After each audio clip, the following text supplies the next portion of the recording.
when he was a boy. This fascination led him to a bachelor's degree in zoology, master's in wildlife science, and a PhD in zoology. He has a long association with WII as a master's student of the 5th batch, diploma trainee, and a faculty member from 2014 to 2020. A keen hiker and mountaineer, he was part of several expeditions, including the 3rd Ecological Monitoring Expedition to Nanda Devi in 2015, the 37th Indian Scientific Expedition to Antarctica 2017 to 18, and the Arbor Expedition, the 2nd, to Arunachal Pradesh in 2018, to name a few. He has received the EPG Memorial Award and the Kailash Shankla National Award for Wildlife Conservation. He has written or co-authored 9 books and above 60 scientific papers and research notes, and is in the editorial board of many journals. A lover of books, his other active interests include aquascaping, gardening, nature photography, Indian classical music, creative writing, and the history of Indian natural history. As a 2001 batch Indian Forest Service officer of the Odisha cadre with about 25 years of experience, Dr. Manoj V. Nair is currently posted as the Chief Conservator of Forests Wildlife, Odisha, and Director, Nandankanan Biological Park. He truly considers himself lucky to be paid for what he loves doing. Over to you, Dr. Manoj.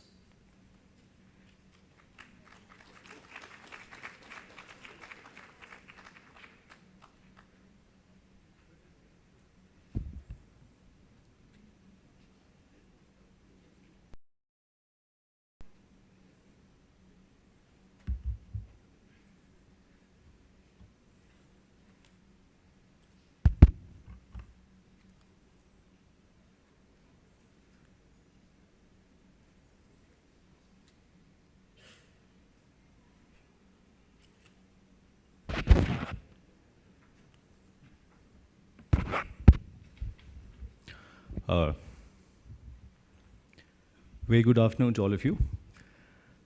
Thank you for the introduction. It's indeed a pleasure, as always, to be back in your alma mater. It's like homecoming. So thank you so much for inviting me. My thanks to Director WIA, Dr. Bilal, and a lot of my other friends, actually. So in fact, in front of me, I see very, very heterogeneous audience comprising of a lot of very experienced veterans, my gurus, my very close friends, and of course, many known faces among the younger cohort of people, and some unknown faces. So I'm really privileged to be here and to be talking in a plenary. I think we had a similar talk yesterday where Ramesh Pandey Sahab talked roughly about the same thing. I will also be dwelling largely upon the same things, but perhaps in a different perspective. So I think very quickly, without losing time, because it's just 40 minutes for me, I've divided the talk into 3. What I call the field reality, a sort of a wish list of a manager, a wildlife manager, and some food for thought. So some rules of business, so to say. If anybody is free to ask questions anytime, if show of hands. But anyway, we'll hope to have a Q&A at the end, as always. So, normally I try and use photographs and graphics which are credited to. I always try and give a CC credit, or I always, borrow the photographs of my close friends like Dhriman without even asking them. But this time I have not done that, and it's just because of shortage of time. I've downloaded many things.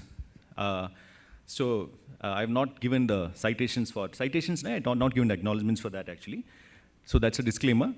I have sprinkled my presentation with random images of books. That has nothing to do with the talk. So it's just an attempt of mine at subliminal advertising. So as you know, as I was introduced, I love books, and any opportunity for me to spread the same love for books, I always use it. Please excuse me for that. The PPT would be available, so the idea is that any one of you can visit it, revisit it later, and try and look up those books. Some of them, all of you must have already read because these are classics. Well, I did not address this side at all. I will not be looking at that side at all. By and large, whatever I'm going to talk about is known to everybody. And I don't mean it as a cliched statement. It actually is. But I'm here trying to just think aloud. Answers are most welcome. Answers are difficult to come by. But I have given my contacts at the end of the presentation, more than free to send me what you think are the answers or anything that would, try and help our, overall scheme of things as regards conservation, actually. Okay, because I'm standing in Wildlife Institute of India, and I know a lot of you are very, very deeply interested in science and the nuances of it. Let me tell you very clearly, we are also trained in science, but I will not be talking about what is science, what is a soft science, is wildlife biology a soft science or a hard science, Popperian falsification, none of that sort. All I want to tell you is that when I talk about science, it is, it's a commonly understood word, actually. Collective endeavor where you're trying to find out the patterns in nature and find the truth about it. Here, when I talk about conservation, it will be largely wildlife conservation. And when I'm talking about, things like conservation scenario across the country, which is extremely multifaceted, I would assume that simplifying things becomes the norm because it is riddled with enormous amount of complexity. So when I break it down into simpler steps, please forgive me. I am aware of the complexities, but then there's no other way to look at it than look at it in a simple fashion. Okay, let me start with a few newspaper headlines, largely drawn from last 1 year. Might be one or two, might be there also. Need not read it out to you. Very interesting headlines. It spans the entire almost gamut of questions which a manager faces in his career. The top left one is very interesting. I don't know whether Abhijit is here or not. I'm sure he must have been called to advise the government of Madhya Pradesh. So you should look this up. It's very interesting. It's about reintroducing king cobras to Madhya Pradesh, right? I shall not go, and I think they also wanted a census of snakes, right? I don't know whether it's a census technically or a population estimation or whatever it is, but whatever. And look at the other ones. Cheetah, all of you know the cheetah example, very well cited across, and it has divided the conservation community in a major fashion. People who are for it, people who are against it. Both of them claim to have the backing of science, which leave normal people pretty confused. So you have all kinds. And then, of course, I think Nicobar has been mentioned several times. And whoever has been to that place, one understands how a result of eons of evolution of evolutionary forces, which has shaped that forest, can never be recreated. So it raises enormous questions which involve moral dilemmas of various kinds. So the point is that when we are talking about science for conservation, we should also try and ask the question whether our decisions are science-based or not. Are they based on science? Yesterday, I think Ramesh Pandey very rightly told that much of it is not. That's the way things are. I would also largely go by it, but not fully, but largely go by it. That is because of various things. I think we'll come to it very slowly. So the first of all, you just have a look at another set of things which, again, are decisions which involve science. Pilibhit Tiger Reserve in India wins the inaugural TX2 award, being doubling its tiger population. A lot of your tiger biologists sitting out here. Do we have a carrying capacity of tigers? Have we worked it out? It might be. I'm not sure, actually. Can we double the tiger population? Is doubling the tiger population simply an exercise in wildlife biology, or does it involve other nuanced concepts such as social carrying capacity? In a country like India, where large carnivores are living, cheek by jowl, literally, with people, can we do that? Is it based on science, or is it based on something else? So, a lot of questions, actually. See, and many all kinds of stuff. Look at the headline below. Center rejects Kerala's demand to declare wild boars as vermin. So being from that state, I know how emotive an issue it is, particularly in places like Wayanad and so on. So anyway, I mean, you have a whole lot of it. And the one in the middle, I put it in the middle because we've been at the receiving end of the wrath of, I wouldn't say wrath actually, because there are about 6 PILs being heard in Odisha High Court. And that's about human-elephant conflict. The state witnesses some of the most acute human-elephant conflicts anywhere across. The East Central population is anyway prone to that.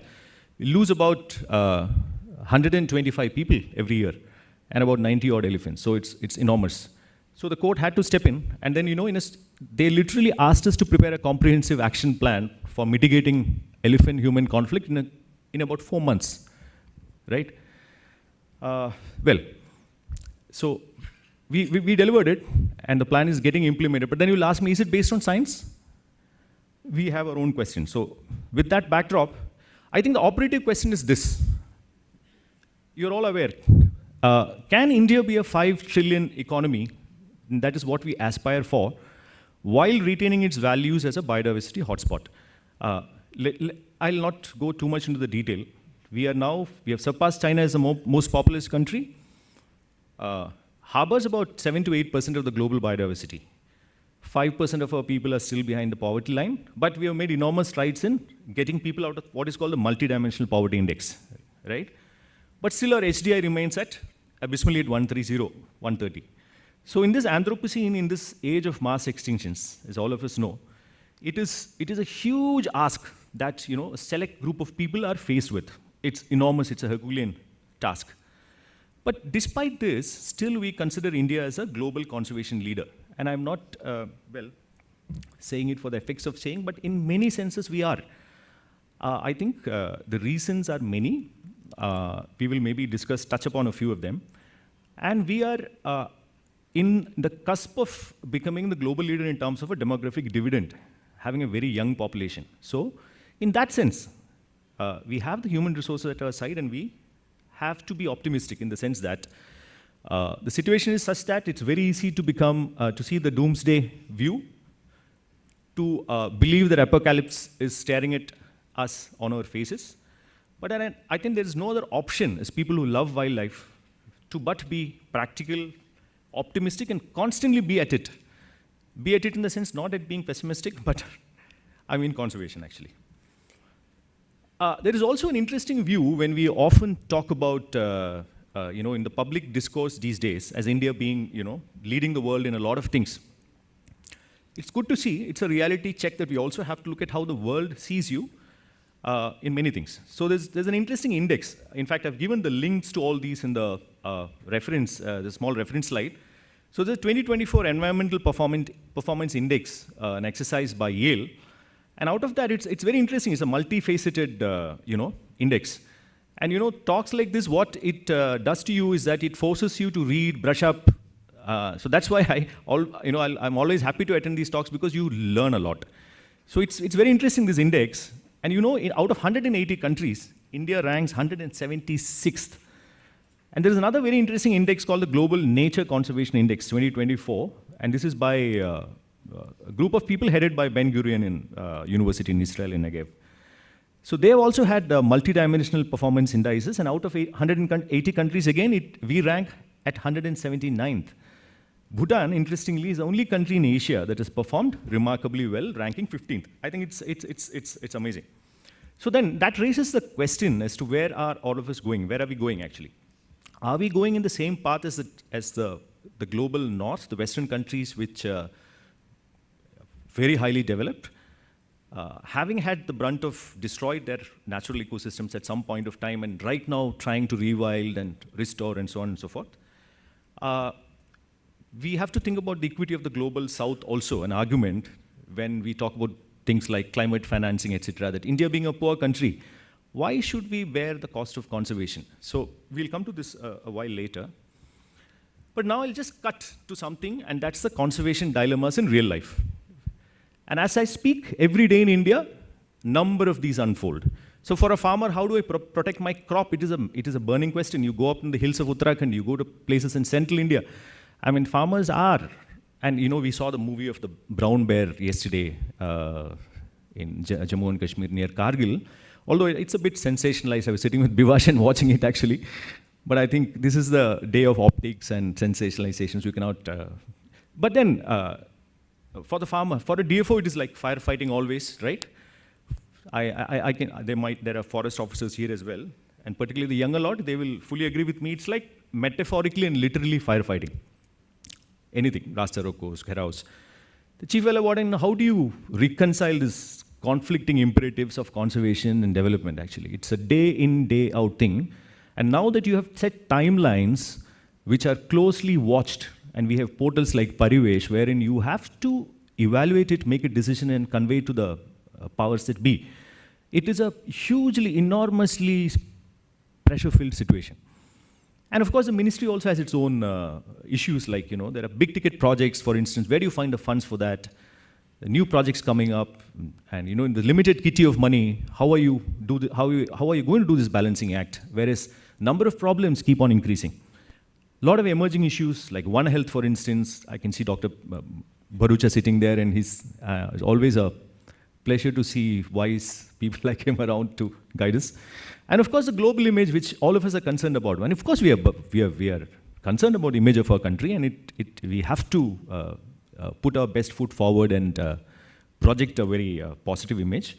And of course, in WI, I was in the hostel. In the first 10 minutes, I was wondering, where have all the macaques gone? Because it was very quiet. And when I went back, come 5 o'clock, of course, they were bickering all around, and I was very happy. Yeah, the macaques are very much there. So what to do with the macaques, actually? The hostel, they've done an interesting thing. They put a mesh along the, back veranda. Otherwise, that's a sure shot ways where they used to come in and raid rooms of the unsuspecting. So I was very diligent to close it, but when I heard the macaques, I was happy. So, everywhere. Again, one point which I wanted to mention here is that, when you're talking, this talk is about a manager's perspective. So I wanted to flag the point that forest officers or natural resource managers have to do a very, sort of delicate balancing, and they wear several hats, and sometimes in the space of a single day. It's very funny, actually. And all of us know about the reality of conservation on the ground. Massive players, I've just mentioned broadly, so the politicians, the judiciary, the executive, all of us, citizens, the press, the industry, each have got their own views. And we have, in our country, we have just about 5%, less than 5% of area under a protected area network where protection is guaranteed. Well, is it guaranteed? Yeah, I'll come to that.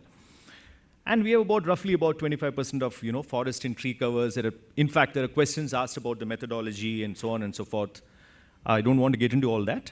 And I think, but still, by and large, the decision making for conservation largely rests with the government, or that's the common notion. But perhaps the real conservation, why India, as a country with bursting at its seams with people, can live with potentially dangerous animals all across. In fact, when I go back in Bhubaneswar, I land in the airport, 5 minutes from the airport, 5 minutes drive from the airport, there are places where I can see wild elephants. Not joking, people can come and see. In Bhopal, in Chandrapur, everywhere. You have animals living right next to you.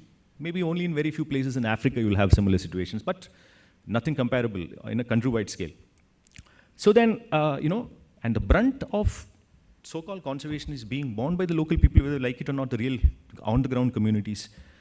And therein arises moral and practical imperatives of growth versus development. It's very easy to say. We have sort of reduced a very nuanced, complex systems into these very niche binaries. Conflict versus coexistence, growth versus development. So it's black, white. A lot of shades of gray in between remains untold.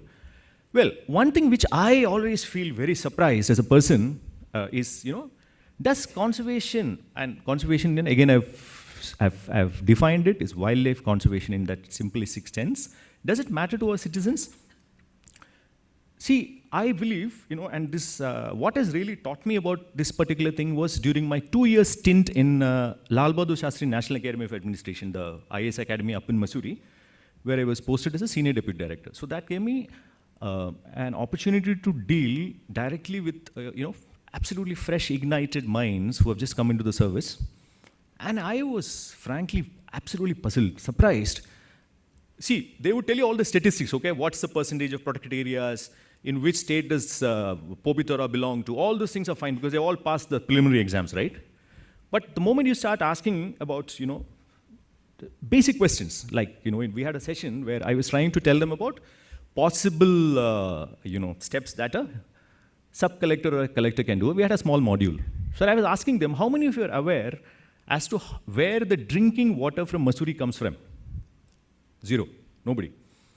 So, so a lot of, a gulf between, and, other things also, for instance, human-wildlife conflict. Many of them from the rural areas did know Nilgai is coming in, raiding crops in Haryana and so on and so forth, but largely they were, urban kids absolutely clueless. Wildlife conservation as a whole, apart from the much touted examples like Project Tiger and all that, no. So I think even this hall is an echo chamber. We are all converted. We are all talking to the converted, actually. The moment you step out of that, the reality stares you at your face. Let me tell you, we are all very passionate. We sit and debate. I remember our MSc days where in the corridors of old hostel, there's a very different place at that point of time, and our debates used to go until, early mornings. So now when looking back at it, those are very heady days.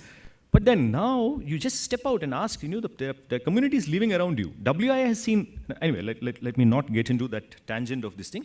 And now this is time when, spaces are shrinking. Spaces of all kinds. Let me not go into the details, gory details. But, it's exacerbated by climate change. And even now, at this age and time, we have climate change naysayers also, climate change doubters, skeptics. So many things actually. But, the space for discussion even is shrinking, as is the case with, habitats for wildlife. Decent, the word doesn't exist in the dictionary most likely. It's slowly going out of the dictionary. So does it? And okay, coming now, ultimately the end of the day for a DFO, a freshly posted after having been trained in IGNFA, he goes back to the field. So there are certain mandatory things. This I'm telling you because I'm giving you the perspective of manager. To the younger lot, I'm sure you know, but still I'm just trying to give this thing. So you have to meet at financial and administrative targets. So many court and quasi-judicial proceedings, particularly now, high court cases, NGT cases, RTI, Lokayukta, audits, petitions, performance appraisals. These are mandatory things that you need to do. And of course, administrative matters like, quarterly progress reports, MPRs, and now with the advent of technology, with VC coming to picture, every single day. When I ask young DFOs, some of my younger colleagues, why don't you go to the field? And they say that, sir, every day there's a meeting. How will I go? So in our times, no, it was not like that actually. Like when I was deputy director at Simlipal Tiger Reserve, the moment you are out into the park, you are in a no man's zone. And only the radio cracking in your VHF in your mobile used to keep in touch with the outside world. But anyway, those are old days. And another thing is this, processing development-related files. Mandatory. Timelines are set. And then it's firefighting of every kind. Firefighting literally and metaphorically, as I told you. Then there's protocol, then there is ecotourism.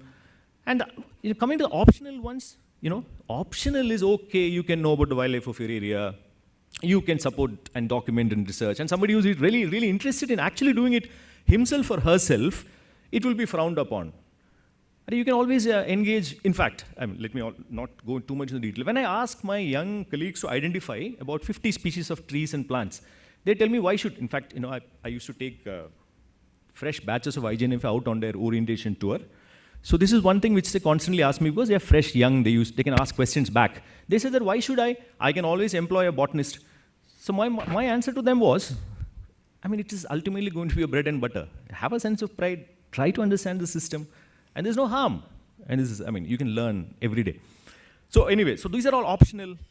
And even knowing the local people and knowing the pulse of conservation is also become optional, unfortunately. And then what to speak about, what I call the vital stats of your area. Like every one of us got a vital body statistics. So minimum species list, reliable estimates of populations of major species, even thinking about carrying capacity. And apart from all this, are there any special or unique habitats that are there in your area? Are there any species that require special attention? So what I'm driving at right now is that there are any number of acts, rules, guidelines. We are very good at that, right? But what actually matters, and in this age of internet, it's just any information is just a click away. But then, what would really be of help is, this is for, the people here, the WI and all that. I'll again come to this in my wish list. And then, as Peter Drucker has famously said, you can't manage which you can't measure, actually. So therein lies the importance of quantification and all that. So anyway, so what is effective conservation then? It's a nebulous question. So for me, it is very simple, having seen it, in my opinion. If we are able to manage the 5% of the area as it is, that itself is great. So it's a self-defeating kind of a thing to say. But I've come to such a situation that I'm even happy with that.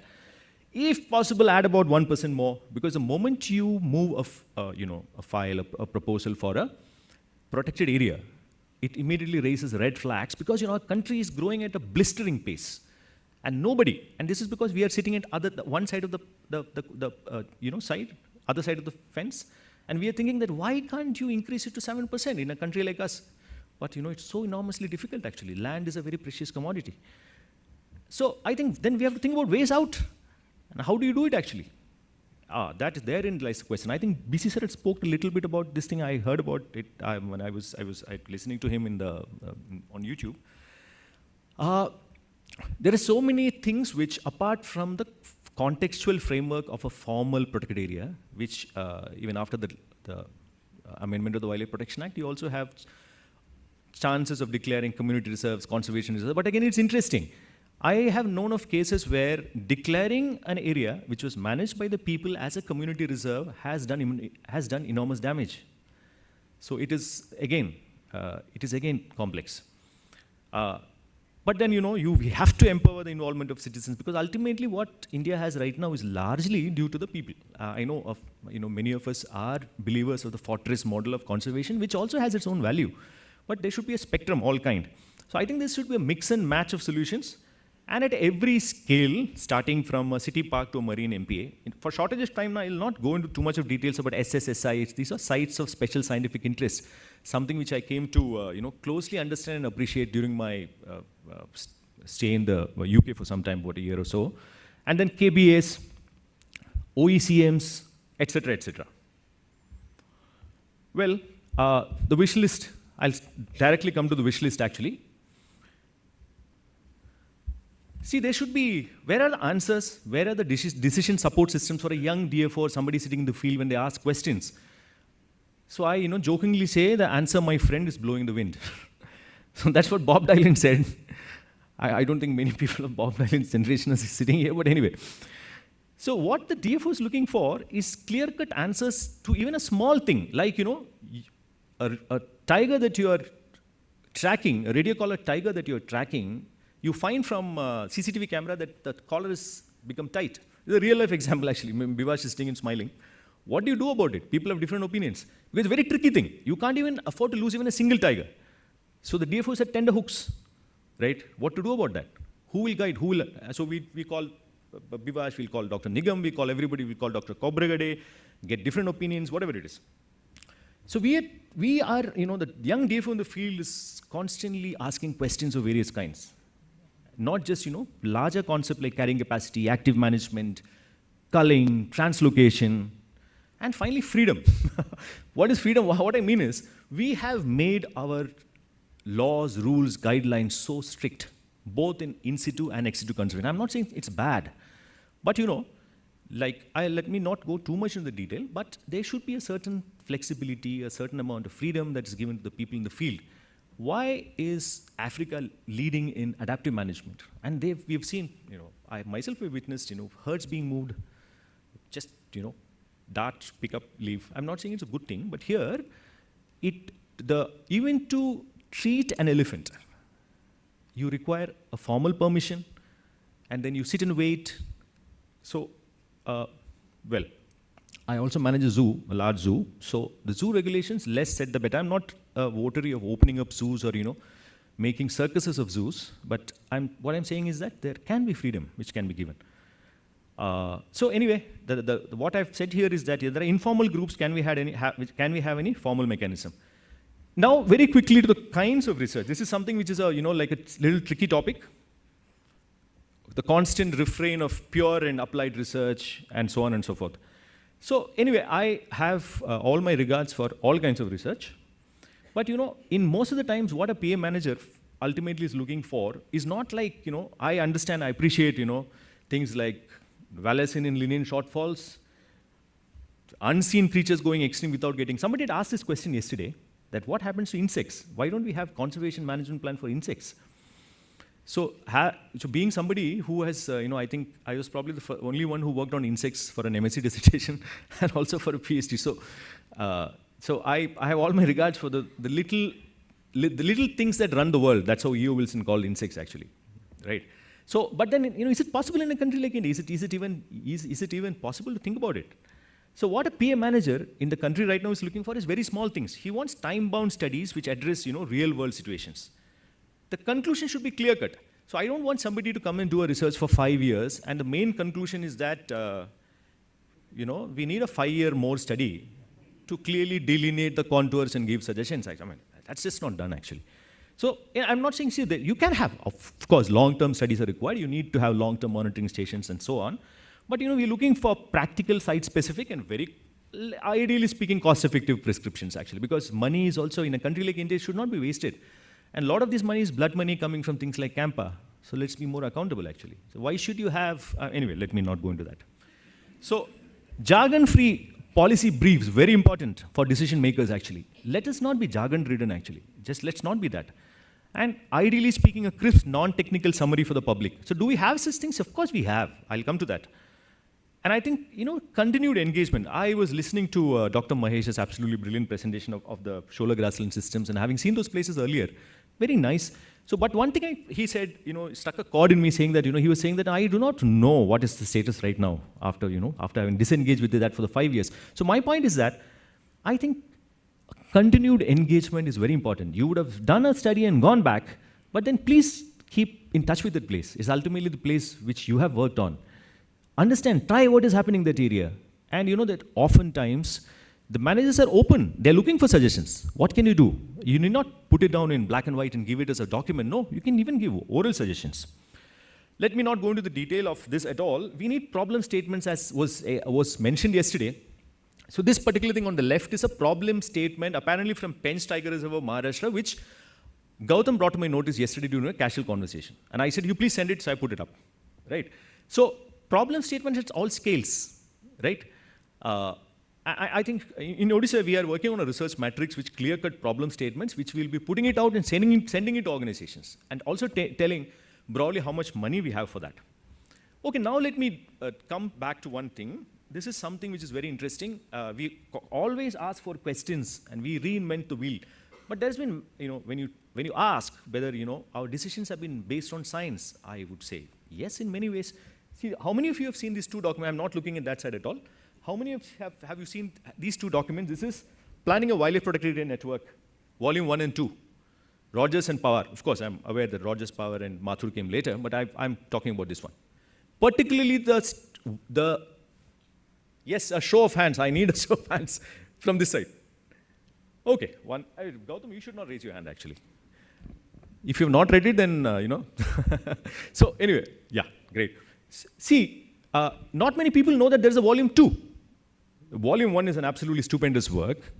And it's not like, it is not like you've done massive amount of primary research work and says that, okay, we'll have 3 extensions of the project for 20 years and then we'll come out with a report. No. This is whatever is available was nicely synthesized, thought upon, debated, site selection, site inspections were carried out, and a beautiful document was produced addressing the cardinal issue of gap in protected area network in India during those times, using a biogeographical framework. What a wonderful idea.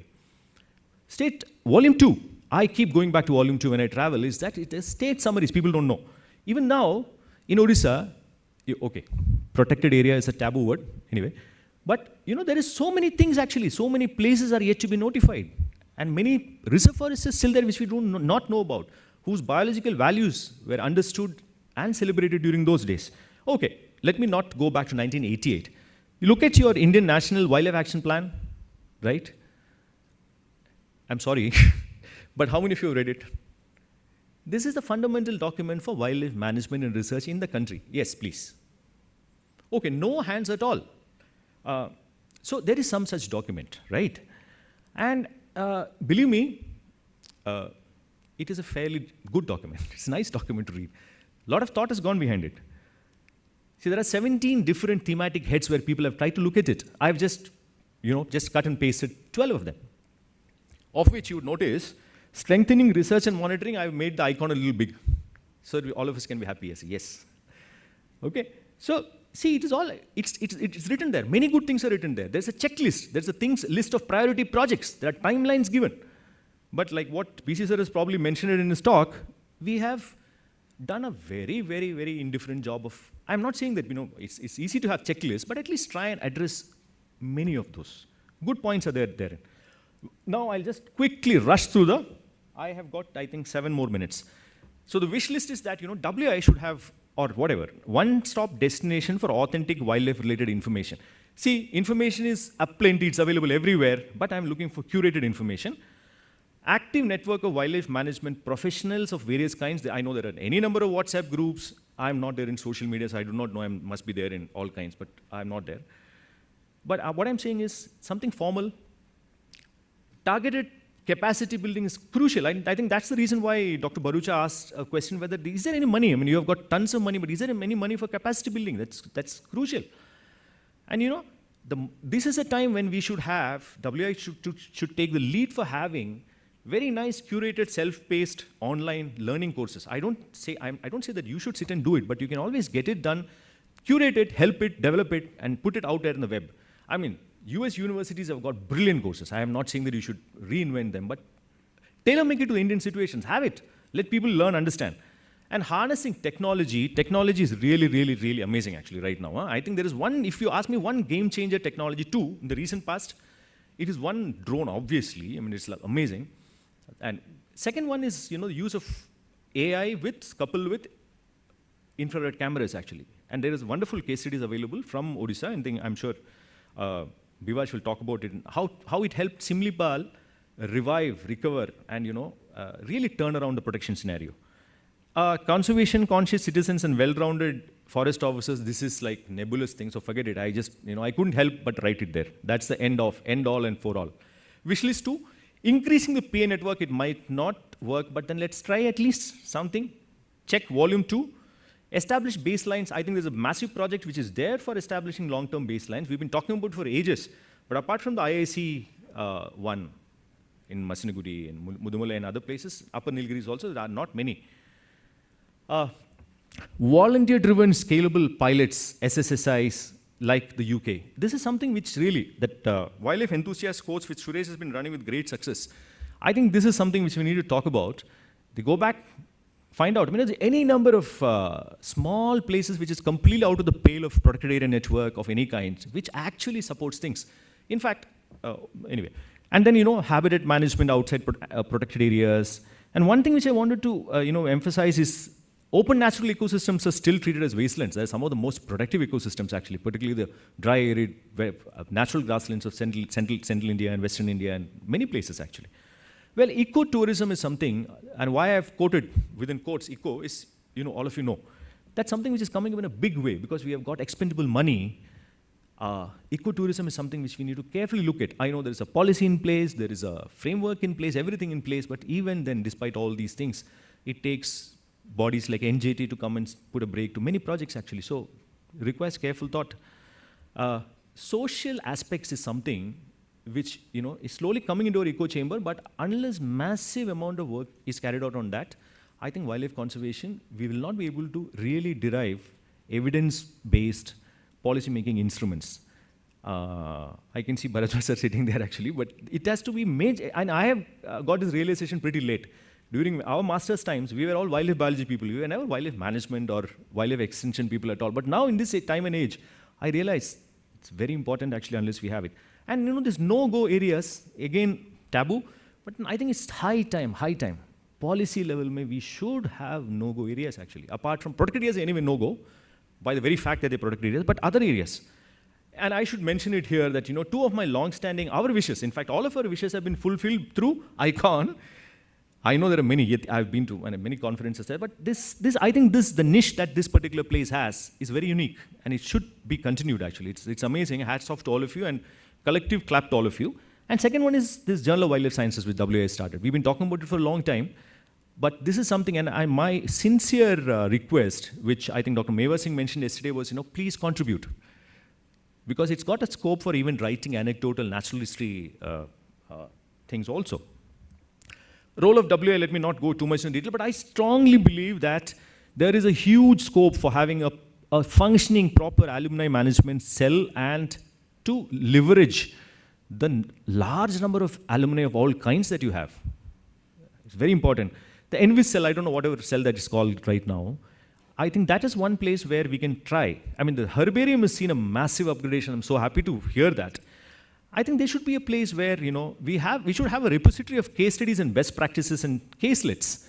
When I was teaching here, to my utter consternation, I realized that successful, robust and peer-reviewed case studies are extremely hard to come by in India as far as conservation is concerned, wherein managers can take a leaf out of that and then try and practice it back. So something like, trawling of major journals. See, there is a lot of things getting published. As a manager sitting in the field, what I would like to have is a small digest of that. I don't have the time, sorry. But I would really, I am a curious person. I would want to know what is happening in the academic field of wildlife sciences. How much of relevance does it have for my own work? Can we have it like that? Pankaj has been doing this PA update for such a long time, a labor of love. Can't we have something like that for wildlife science? A small one, I know it's more work, but then I think we have enough money and enough space to do that. And tweaking the diploma course in so many ways. Let me not go too much into detail. And one constant thing which I feel very bad about is the number of our colleagues from the Forest Service not coming to Wildlife Institute of India as faculty.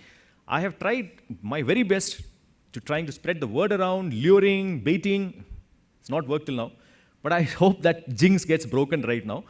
I have been privy of being taught by stalwarts actually, who bring in enormous field experience, and I would like to see the same thing coming back again. So to all my younger colleagues here who are doing diploma and beyond, I really urge you to come back and contribute back to this place. Because it's your alma mater actually. Okay, I have some small comment on for the term paper. I'll talk to Bivash after this. Crowdsourcing meaningful data is very, very important. And there is wonderful example of this. How many of you must have read this? State of India's Birds? It's possibly one document which has really harnessed citizen science to its fullest. But then the interesting part is, what do we do more about it? The beautiful tools have been developed. How many of you have used Myna, M-Y-N-A? Yeah, to craft outputs. It's amazing, and the team behind working, it's amazing actually. And in Kerala again, wonderful work has been done by Kerala Bird Atlas. If you have not heard about it, those from Kerala would have heard. If you have not, please look it up.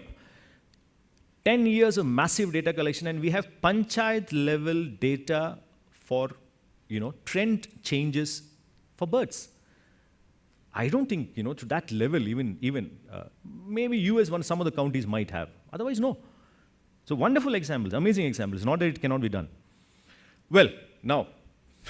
I've just put it here. I will not talk more, but there should be. I mean, there are several commentaries have been written. I think 2006, I think Madhu and a lot of you have written a paper on this current science.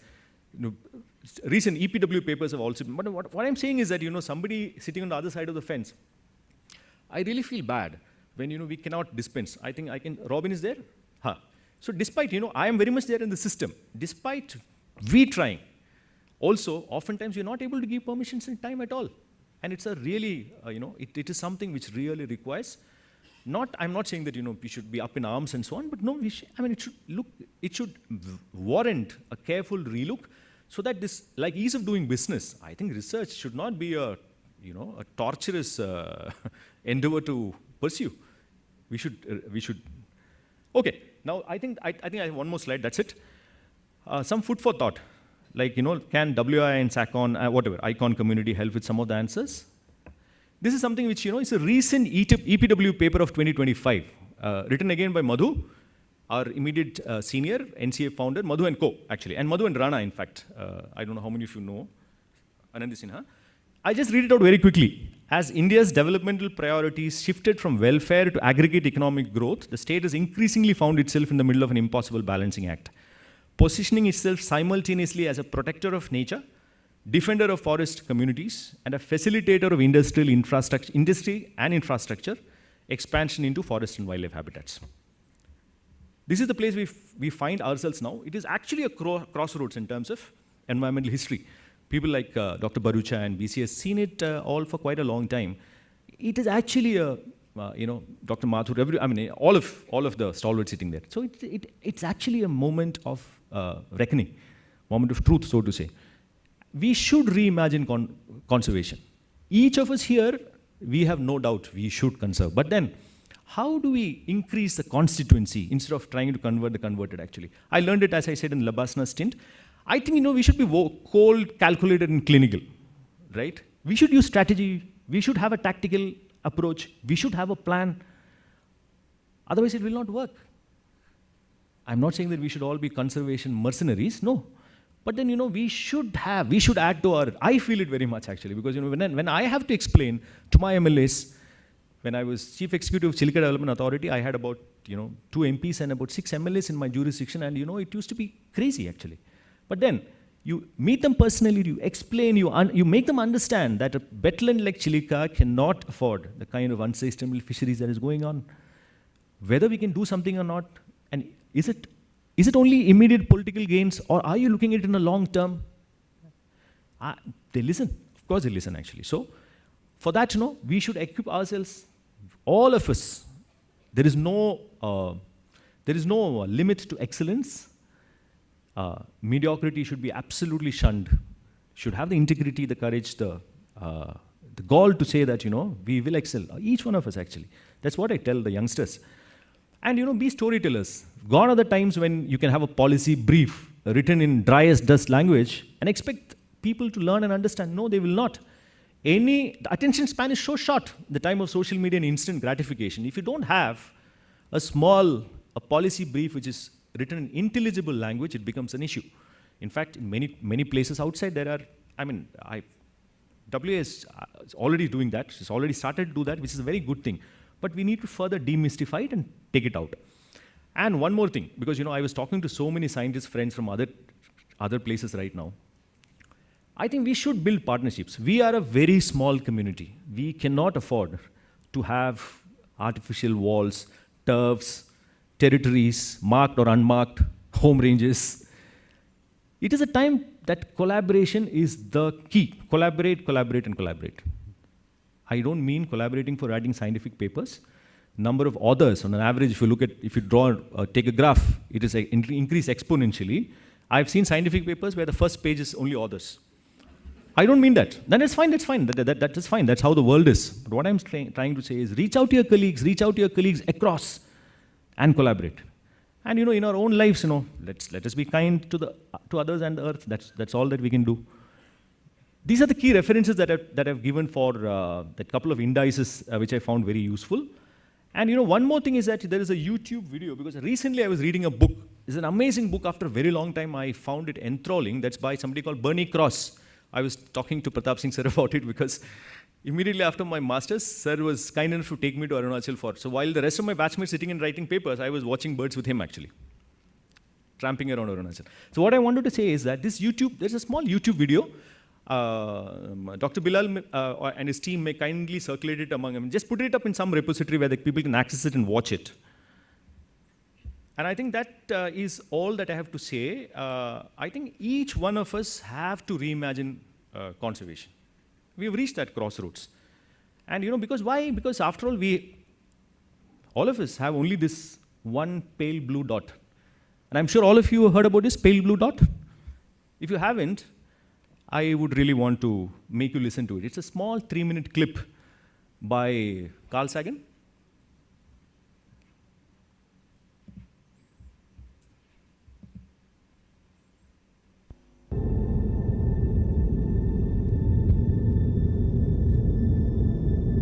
That's here. That's home. That's us. On it, everyone you love, everyone you know, everyone you ever heard of, every human being who ever was, lived out their lives. The aggregate of our joy and suffering, thousands of confident religions, ideologies, and economic doctrines, every hunter and forager, every hero and coward, every creator and destroyer of civilization, every king and peasant, every young couple in love, every mother and father, hopeful child, inventor and explorer, every teacher of morals, every corrupt politician, every superstar, every supreme leader, every saint and sinner in the history of our species lived there, on a mote of dust, suspended in a sunbeam. The Earth is a very small stage in a vast cosmic arena. Think of the rivers of blood spilled by all those generals and emperors, so that in glory and triumph they could become the momentary masters of a fraction of a dot. Think of the endless cruelties visited by the inhabitants of one corner of this pixel on the scarcely distinguishable inhabitants of some other corner. How frequent their misunderstandings, how eager they are to kill one another, how fervent their hatreds.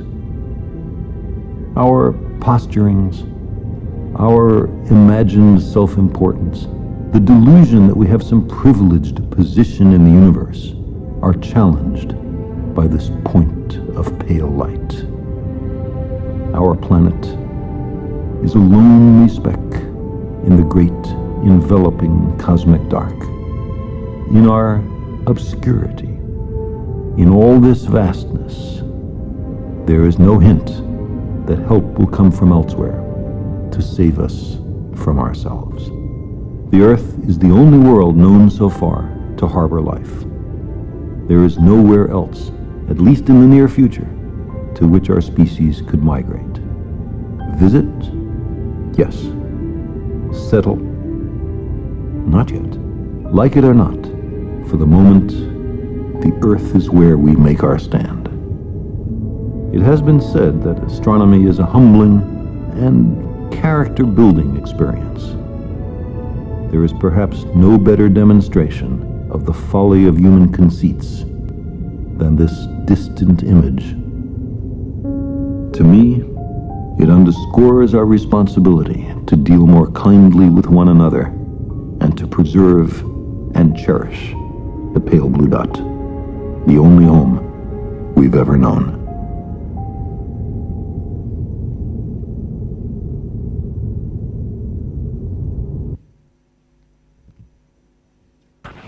So this was Carl Sagan on the pale blue.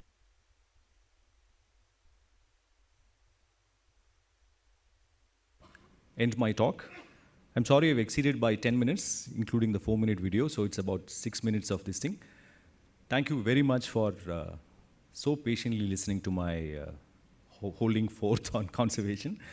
But I'll just leave you with these parting words. Let's all reimagine conservation in whatever ways we can in our daily lives and in the life, all the lives that touch us. Thank you very much. I can take questions now or later as the session moderator would decide.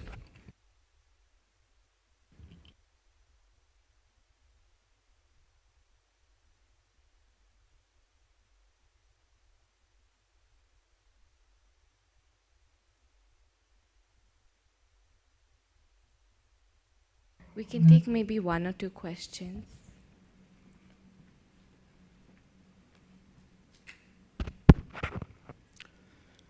Well, because this was not a factual presentation, I don't think there'll be many questions. It was more Yes, sir. throwing up of questions than answering them. Yeah, please. So do you think there's enough emphasis on understanding the local communities or the socio-cultural context in current forest or wildlife governance? And do you think social sciences are important, or where would you place the importance of social sciences in conservation? Thank you. I think I've already answered that in some ways. But of course, it is very important, and we have not given it the attention it requires. The case in point being that in our entire Wildlife Institute of India, if you look at the number of faculty members, it's an index, it's a surrogate index for how much importance we give for social sciences. How many people are there? You yourself answer actually.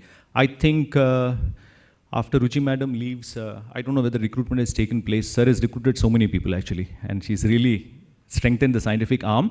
But I think you get the answer, right? Yeah. So, this side. Yeah. So you have lived your life, like you have lived all the parts of a wildlifer's life as a student, as a researcher, as a scientist, and then as a forest officer. Like now, when things like Nicobar happens, where do you see a young researcher, like how we should be going about it, and what's the place for activism, and where this dilemma between to be able to do research and then being like worried about like why we came in this field, what was the first primary reason for it? Yeah. So how should a young researcher be thinking about it, and is there a place for activism? Like should there be a place for activism in institutes like WII or like elsewhere? You have actually put me in a quandary. I think that itself, but anyway, I can very well understand your pain and concern. I know where the question is coming from. How many of you have been to the Nicobars? Okay, very few. See, if you ask me, when you hear such news, you're deeply pained, particularly for people who have seen it actually. There are imperatives, as I told you. These are questions which don't have clear-cut answers. Whether there is need for activism or not. If you remember, Silent Valley agitation that happened, and yesterday Meva Singh sir was saying that because of 6 troops of lion-tailed macaques, the area got saved. That's a fairly simplistic statement to make. That is, well, for all due respect to him, but that was much more complex. It was a whole movement for which a society was ready for at that point of time. In fact, even school children were out in the streets, and thanks to a lot, I think people here, in some ways I was also privy to be growing up in that heady age. So I think there are times when history witnesses, I'm giving you a philosophical answer in some senses, it waxes and wanes. So there are ebbs and lows. In many ways, when countries, the trajectory of the country's destiny or growth occurs in places of sharp growth, these things are often, unfortunately, I would say the casualties. But answering whether you need activism or not, of course you need, India is a democracy, right? So it is required. But then what would you say the mother of democracies, where when the students assemble to express their opinion, I'm talking about Harvard, Yale, Columbia, and in a space of a week, it was unimaginable the kind of responses which the state had exhibited, right? So I think the whole, there is a, I hope this question will not open up a Pandora's box and lead me into a rabbit hole of discussions on activism and moral rights and so on and so forth. I can only give this particular thing actually. I hope you understood that actually. But I'm a strong votary of there should be space for all these things actually.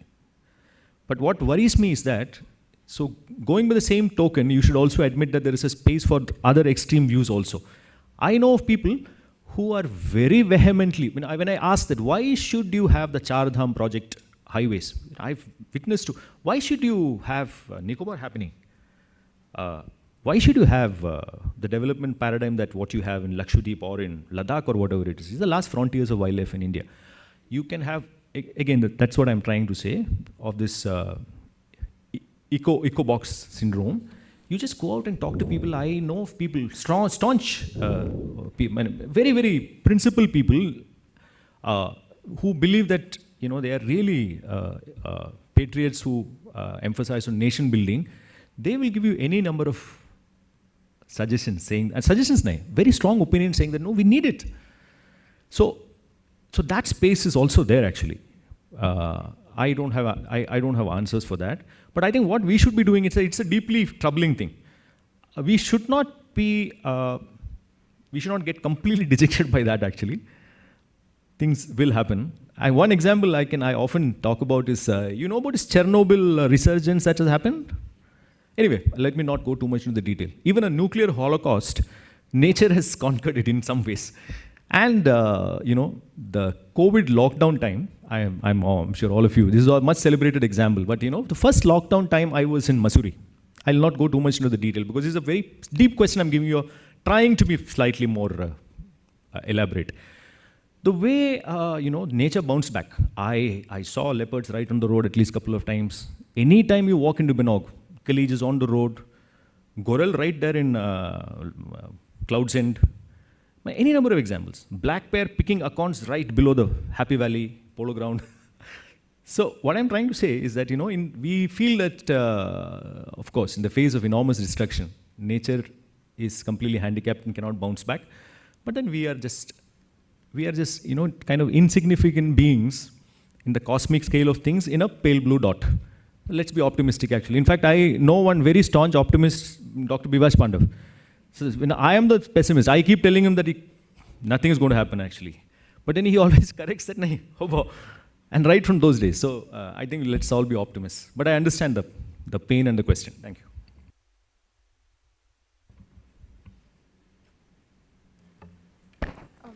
Hi, sir. Here, on your right. Oh, sorry, you're on the extreme right. Yeah. So my question is with regards to the first slide that you showed on the $5 trillion economy. Yep. Do we know who came up with the number $5 trillion economy and why? And can we ask why? Because can we actually pursue a route of degrowth, donut economy of any other sorts? See, if you ask me, my understanding of economics is abysmal. If you ask me how many zeros are there in 1 million, I will not be able to say. Million, I might be able to say. 1 trillion is like humongous to me. I have absolutely no idea. And that's the honest answer. I have no idea.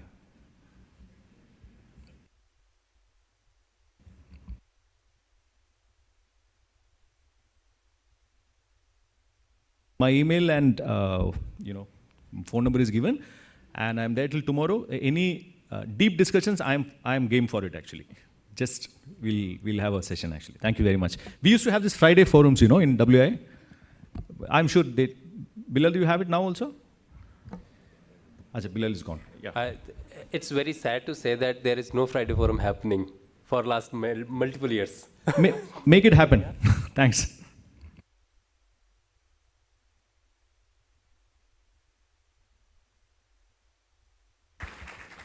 Thank you, Dr. Manoj. I'm sure we all have a lot of questions. So sorry to cut short this. But yeah, thank you, Dr. Manoj, for your wonderful talk that was very enriching. It was very thought-provoking. And I'm sure I speak on the behalf of many when I say that I was really looking forward to the talk, and it surpassed all expectations that were already high. And I definitely did not want you to stop talking. And I'm sure everybody agrees with me as well. And your thoughtful dissection of complex issues that people often find very difficult to talk about and was very insightful and I think very necessary, and has certainly given us a lot to think about and reflect on, which again I think is especially important today when critical thinking is very rare. So thank you again. With that, I would like to invite Shrushri to introduce our spotlight speaker. Thank you.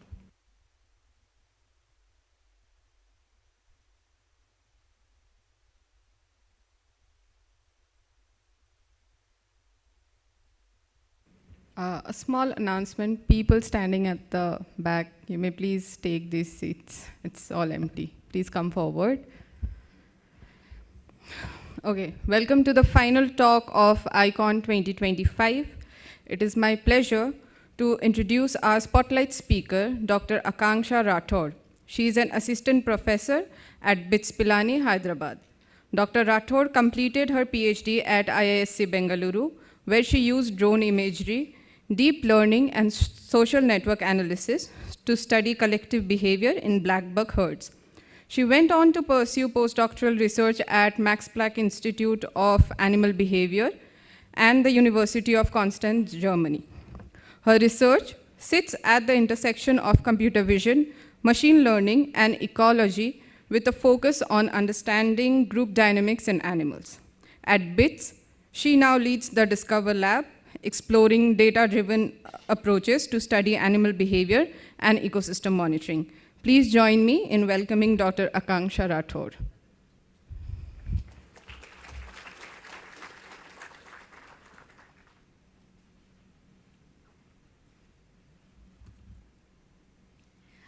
Good evening, everyone.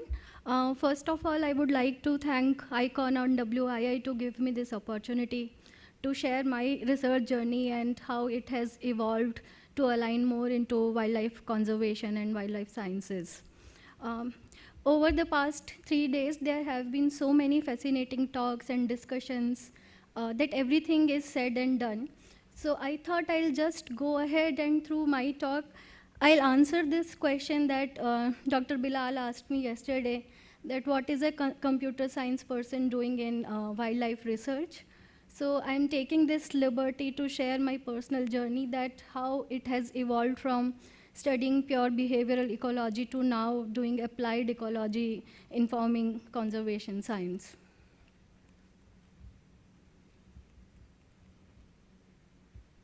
Okay.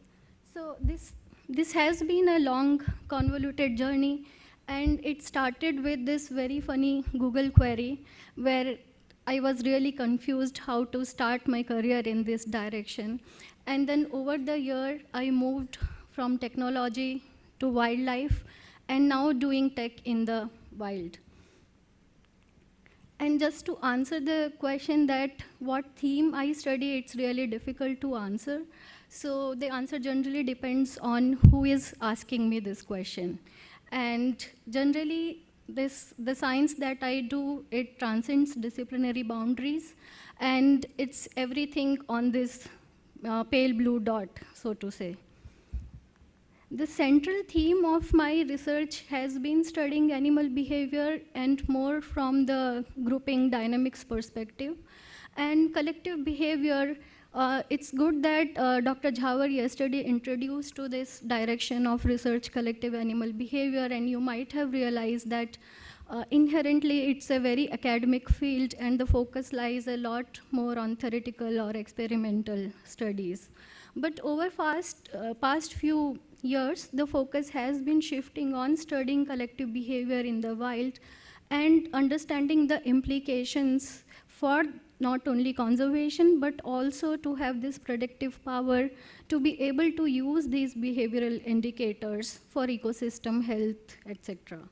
So there have been many interesting studies where we try to understand collective behaviors from this perspective and try to come up with these ecosystem indicators or early warning indicators by studying the social systems in the nature.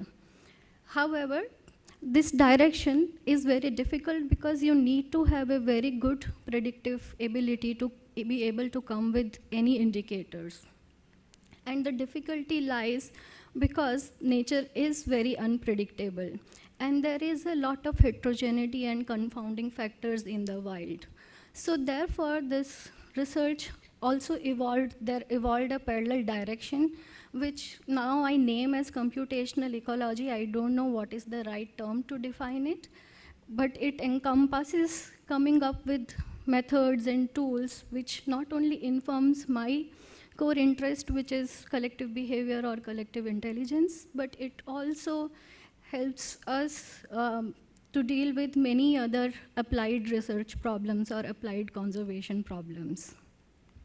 So in my research group now, we do research in both the directions in parallel, where we study collective systems from wildlife perspective and also from engineering perspective, while also developing models, tools, and techniques to apply it to not only this domain, but broader wildlife ecology domain. So to share this journey, I thought I'll go through 3 case studies or 3 systems that I have studied over the years.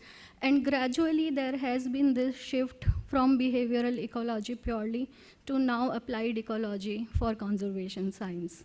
And the framework I chose to tell this story is this data science ladder, which you can also find analogous to various steps in the research process when we go through this research process for our projects. So as you can see here, the 3 systems or 3 questions that I'm talking about. Horizontally, you can see the methodology part to which a step of data science ladder it aligns to. But more importantly, if you look in the vertical directions, as I go through telling these stories, you will be maybe able to connect it better, how it goes along with wildlife research and conservation. So the first story, it's about my PhD dissertation, and here my pure interest was just to study collective animal behavior and through a very mechanistic perspective. But I was really hellbound on doing it in the field. So I was not interested in doing theoretical or experimental collective behavior. So we decided to take this collective animal theory in the wild. And to do this, I chose this wonderful study system, this species. I think for this audience, it doesn't need any introduction. So we decided to do this study in blackbuck because they form these wonderful large herds. And my interest was in understanding how these big herds coordinate with each other and are very resilient and are able to escape so efficiently from the predator threats. And as you would imagine, to be able to understand the mechanisms behind these dynamics, you need to connect these individual level rules and interactions to what is happening at the group level. And therefore, you need a very rich set of observations here at very fine scale, both at terms of spatial scale as well as temporal scale. And while we have in our behavioral ecology methods and literature, we have very powerful ways and tools to understand the behaviors and observe the behavior, we often face this dilemma or trade-off managing the spatial resolution with temporal resolution. However, luckily at that point, there was a rapid development of lot of technology that even in wildlife research or ecology people were trying to pick up. So we also decided to go ahead with this experiment where we decided to record the movement of these blackbug herds with UAVs or drones. But we were interested in understanding their predation escape behavior. And if we had to wait for natural predation events to happen, maybe it would have taken me my whole lifetime to just record the data that I required. So instead, we decided to study how they respond to threat type of scenario rather than purely predation events. And what we did is, while we were recording their natural behavior, we simulated this approach type scenario which they perceive as threat, especially in protected area. And we kept recording how do they respond to such approaches. And when you do that, you get data or videos which look something like this. So what you can observe here is that by recording this aerial perspective of these herds, first of all, we are able to observe or monitor most of the individuals in a group simultaneously. So other than just giving this very meditative or mesmerizing videos, what we can extract from these videos is the information about all the individuals. So at a very fine temporal resolution where each individual is at a given time step and where they are moving. We can also get how they are interacting with each other. So for the duration of these experiments or recordings, we have all this fine scale information that we needed to understand these mechanistic underpinnings. So while I am talking about adapting technology in the field, this is just one particular example. And in many cases, just flying the drone there might not be sufficient or might not be a very good approach. And to give an example of this, during my PhD, I was not only interested in this collective escape response, which aligns more to the survival strategies, I was also interested in their reproductive strategy, and many of you might have this term called lekking. So black bugs show lekking behavior, where many individuals, they occupy territories in one arena and display. So for that particular behavior, the challenge is that even if you fly one drone, you won't be able to cover this full spatial scale of the phenomena that is occurring. So here we need to refine and adapt this strategy and come up with our own type of study design to be able to get the data that is required here. So just to give an example, it's not a general thing. So here, for example, we flew 3 drones simultaneously. And then to be able to get the temporal resolution, we also did 3x3 relays. So when the battery is about to get over, 3 more drones go over it. And just you can imagine, we can get all the spatial extent of the lake, but to think about the study design perspective, you can imagine that to be able to fly 3 drones, first of all, you need 3 drone pilots.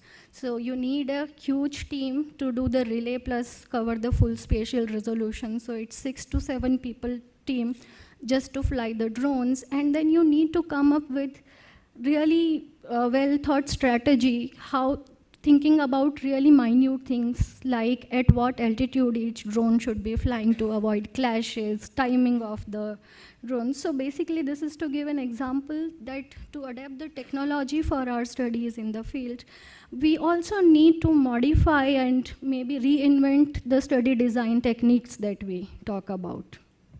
So after doing that, similar to collective escape video, here in the lekking scenario, then you get these really fine scale interactions. So now, instead of watching the fight between just 2 individuals and a female performing mate choice there, you can see what is happening in this whole system as a collective system.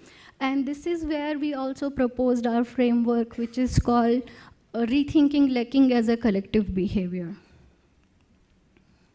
So the first contribution from this type of technique is the later stage is to go into the questions, but by doing this, first we get a very rich data set that we contribute to build more such tools and methods for our wildlife research.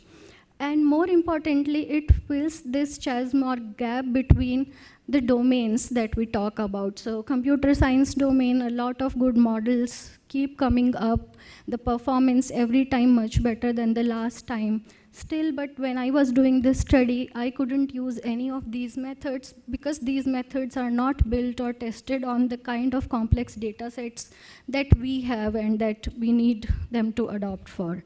So it's a very, I think the data that we collect, publishing it in such data sets, it's a very good contribution to proceed both the domains forward. So once this first step of the data science ladder is done, which is collecting this rich data that we need, the second step, even before we go into analysis, is to interpret or pre-process this data. Because without that, it's just some good visuals that you are looking at. To be able to analyze the trajectories of animals or the interactions that we are talking about, what we need from these videos is the location of each individual and how each individual is moving throughout the video. And just to give you perspective, these videos are 30 frames per second.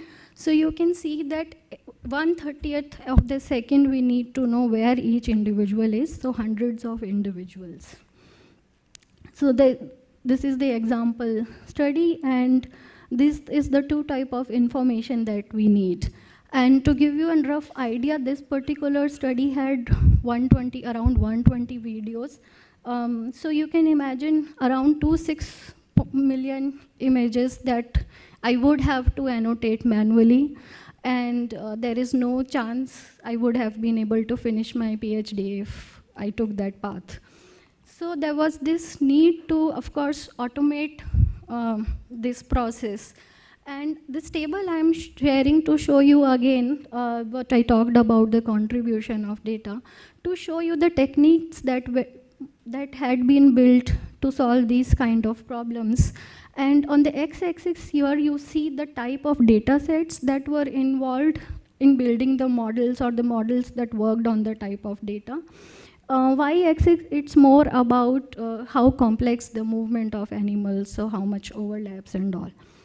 And if you look at this lower right corner for 4 boxes, you will see that there is no model or no method to address the type of problem that we were dealing with, which is huge number of individuals moving in a very complex way, in a very complex habitat.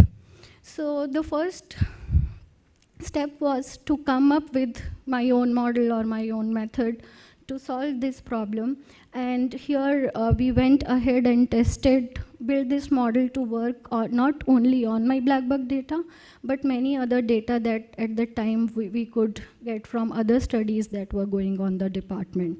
And here you can see that it works well on like semi-natural settings, which is this wasp video. Here in the wild, you can see social spider video, and there black bug also, we tested it in various types of habitat. But this is the job only half done, because this is the way I have solved it, and it's still not useful if anyone else wanted to do it, because then everyone needs to have that much proficiency in coding and applying and adopting these models. So we went ahead and created this GIF that you are seeing is of this GUI repository that we created, so anyone can download it in their system, and they have this type of video data sets. Without going to the program or code, they can adopt this system to their videos, and they can track the animals and detect animals. So once we have crossed both, we have this good rich data, and we have also tackled this challenge of getting the data that can be used for the analysis. Next step is then to understand these patterns and these processes that I was talking about. So I'm going to gloss over the details here. So here for the methods, we borrow from mathematical models and some physics literature, and we look at both group level patterns metrics, and we look at individual interactions, so time-lagged correlations in their movement, to understand few things like how groups respond collectively to decision rules. So what matters, sociality versus reducing everyone's domain of danger. These could be two opposing factors. To understanding how social interactions change over time in such events, and also to understand this perennial question in collective behavior, are there any central leaders, or there is transient leadership emerging here in the systems? And what we found here was quite interesting, so just showing you some graphs. I would like to summarize it in few bullet points here. So we found some really interesting patterns.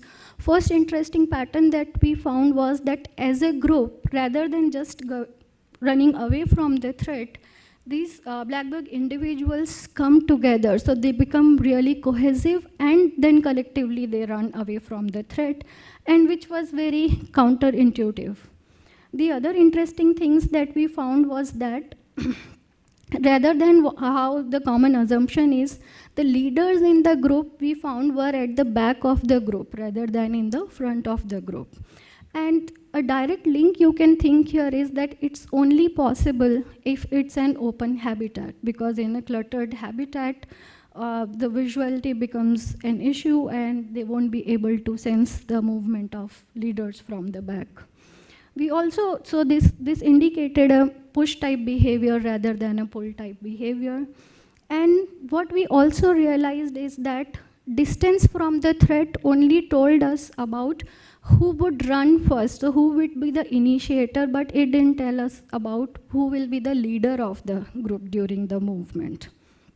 And while the focus of this study was purely academic, we realized that it also has some management or conservation implications. So my first stint with this conservation science was really indirect. So here I tried drawing some implications from these really interesting findings, and it really highlighted the need, as I said in the first point, that it highlighted the need of why we need to have these open grasslands for such social species.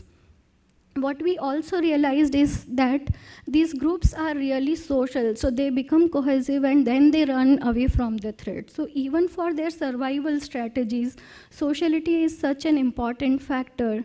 That again highlights the need of moving beyond counting numbers. For blackbug, they are not threatened because the numbers are still high, but if you think about it, we don't see groups as large groups in blackbug as there would have been 10 or 20 years back. Okay. And it also highlighted to need to study the behaviors in different contexts and in different habitat.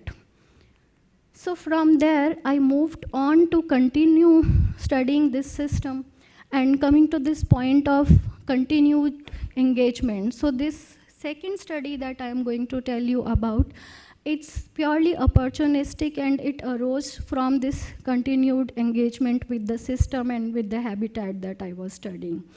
The aim here was to go ahead and the lacking that I told you about. So I went ahead and continued studying lacking behavior for my postdoc. And here the aim was to study again to study lacking as collective behavior.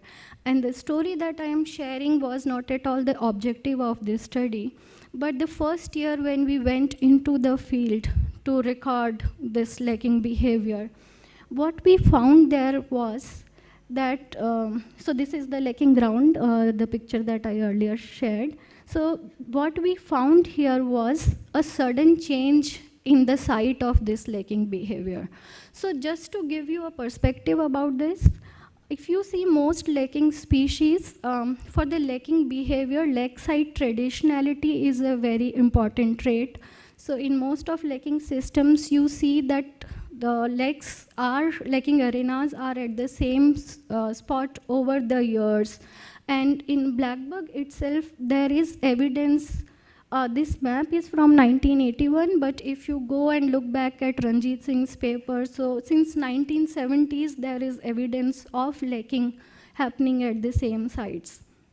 It makes it even more interesting because lacking happens only at 2 sites in India, and blackbug, of course, now are found only on Indian subcontinent. So there are only 2 populations and 2 lacking sites that are there for blackbug. And by 2 lacking sites, I mean these 2 big lakes, which has been traditional lakes. And over the years, people have witnessed some smaller lakes emerging and dying down in very small 4 or 5 territories. When we went to field this time, what we realized is you can see this lake 2 here. So other than lake 1 is the traditional lake here. And what we saw that there were many territories in this lake 2 ground. And it had been some 4 or 5 year gap since I had gone there last. So we found it really difficult that how do we track back this change that has happened? Because the time I visited the place last, this was the only lacking ground. Luckily for this system, we are able to see this lacking territories and lacking ground from the satellite data. So it allowed us to go back in time and track it. So what you see here is how the lake 1 has changed over time. And looking at the whole map, so I have just plotted those dots here, which you can see from the satellite data for clarity. What you can see here is these greener dots are for this other block, which I'm calling as lake 2 or new lake. What you can see here is that between 2014 and 2018, many territories started appearing in this other ground. But what is even more interesting is that around after 2016, we see the lake 1 dying down. I haven't put the data here for 2025.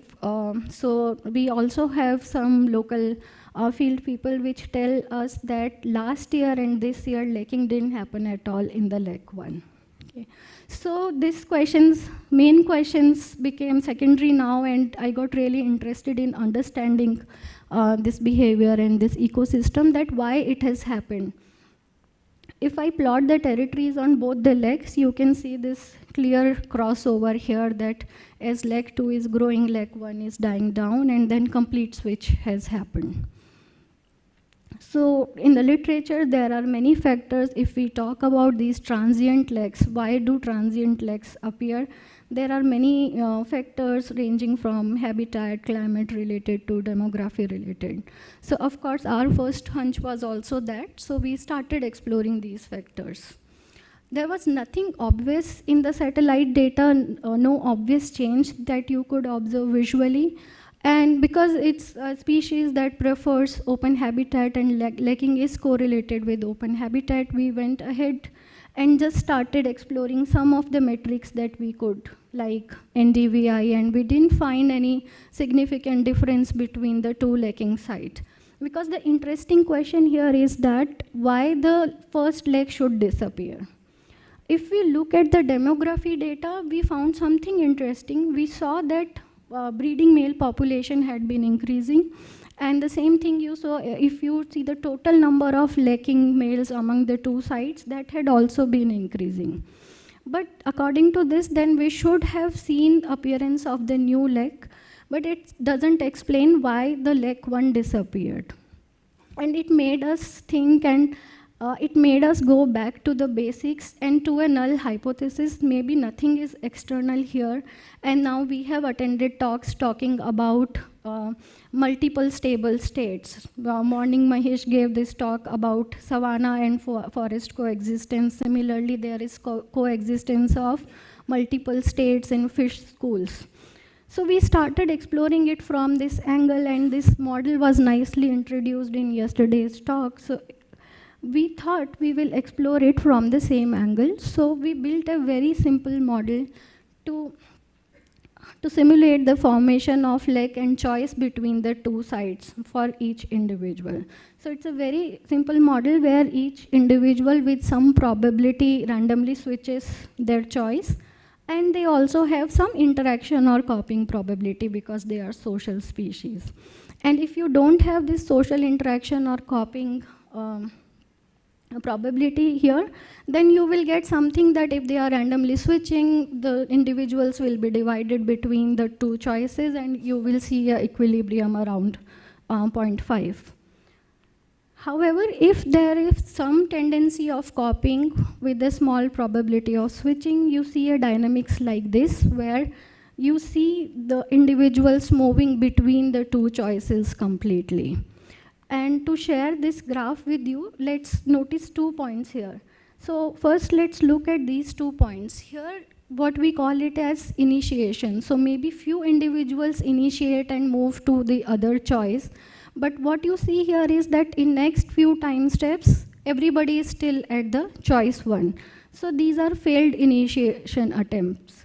And this is what I was earlier talking about, that if we look at Velavadar map, there had been such transient legs emerging and going back. And this is the natural phenomena that we have been observing or expecting.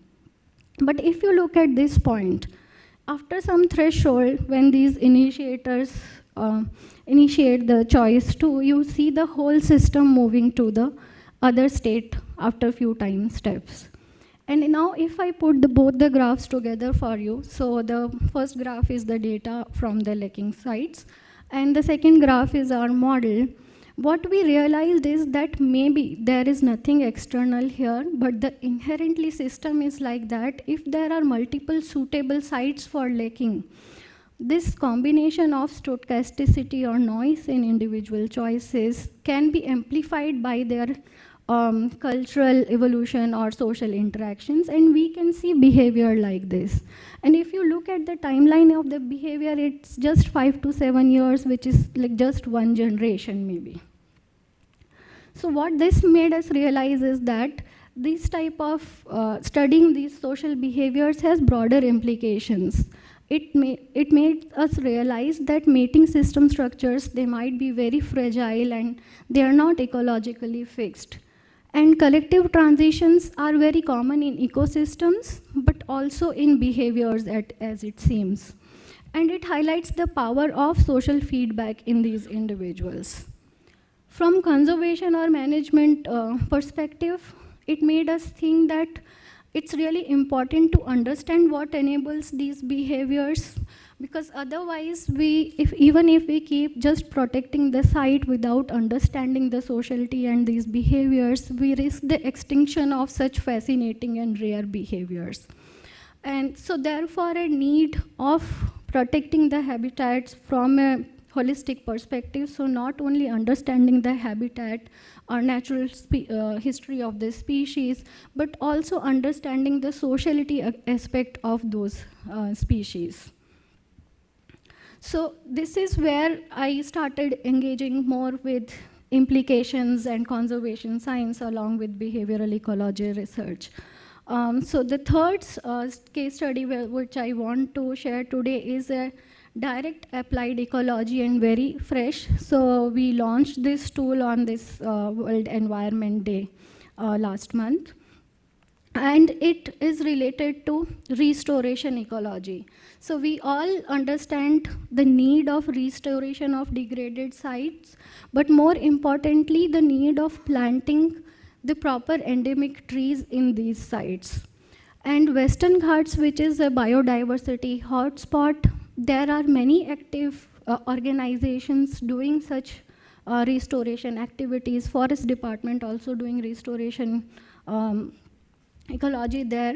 However, the bottleneck becomes the knowledge of suitable endemic species at a given site. So for this, different individuals and organizations have been collecting data and observations, but there is no single decision support system to enable the on-ground practitioners. So what we did here is we went ahead and built this model and also a tool for to give an interface to on-ground practitioners, where we can select a site in the Western Ghats and we can see the list of proper endemic species that are favorable for that particular site and should be planted there. So you can visit this site, of course, even in your mobile, it should open properly. I just recorded this small video to give you a demo. Here you can see that once you go to the tool page, you have instruction tab. You can look at the instructions of how to use the tool. And this highlighted area is for the area which we give the recommendation of the species. And once you choose a site, you get the list of species. There is option to download CSV, and you can also click on the species and look at the details at Plants of World website. The data which was used in building this model was a collective effort which was done by different individuals at multiple time points. And while building models like this, data becomes the biggest bottleneck. And the next phase of this tool is now to be able to expand it to whole India. But of course, for that, we need really rich data to support the model. And with these case studies, what I want to show is, while I started with this behavioral ecology, and once I did this transition from engineer to ecologist, my first project was in Northeast India, Pake Tiger Reserve, where I just used to sit under trees and observe this breeding behavior of hornbills. So with the binocular, I had to note down at what time point male is coming, what it is feeding, how many quantity, and it has important implications for the breeding ecology. And as hornbill is a keystone species, it has important implications for the rainforest. However, to make this scalable, and especially now, while over few years, people have been witnessing many challenges in hornbill nesting, the loss of nesting sites, also the climate patterns which are leading the mortality of the eggs or the nest season arrival late or earlier. Now this team, Rohit and Sartaj, they have started putting this nest boxes along with CCTV cameras. And now some students are doing that same job of annotating the videos, but you can imagine how scalable that can be. So it's a very fresh project. We started just before I came to the conference. So the idea here is to now automate this process of annotating the arrival and the feeding behavior of hornbill here, so that we can make it scalable, and we can do the long-term monitoring of this seed dispersal ecology. So along this journey, what I have figured is, at least I have found answer of this really question that I keep being asked is, are you an ecologist or are you an engineer? So I think I have found this perfect answer, and our small research group at BITS now has a lot of UG students every semester, 10 to 12 UG students, and I'm slowly brainwashing them towards ecology. But we also have research scholars in our group who are studying a spectrum of questions and systems. So I have research scholars who are interested in fireflies and peacock, but I also have work integrated PhD scholars who is like, one is colonel in the army and interested in studying enemy weapons from the satellite data. I have solution architect who is interested in making AI more greener or sustainable. So the direction, in this parallel direction that I talked about, what's ahead in this research, or how do I plan to keep integrating these two domains? Currently, my two favorite research direction is to study synchrony in fireflies and to be able to study them as habitat indicators. And the second one is, again, reconnecting to the landscape that I have been studying over a decade now. So moving from blackbug lacking to now understanding lacking in peacock, which is not formally studied or documented, or we don't have any evidences also about it. And for both of them, the first step is starting with the natural history, because for both firefly and peacock, we don't understand the natural history of talking about synchrony behavior in fireflies or lacking behavior on peacock. And overall aim here will be to integrate this knowledge and existing traditional ecological knowledge that these communities have, to integrate into a formal database and provide an interface, and maybe to convert into a platform where citizens can contribute their observations.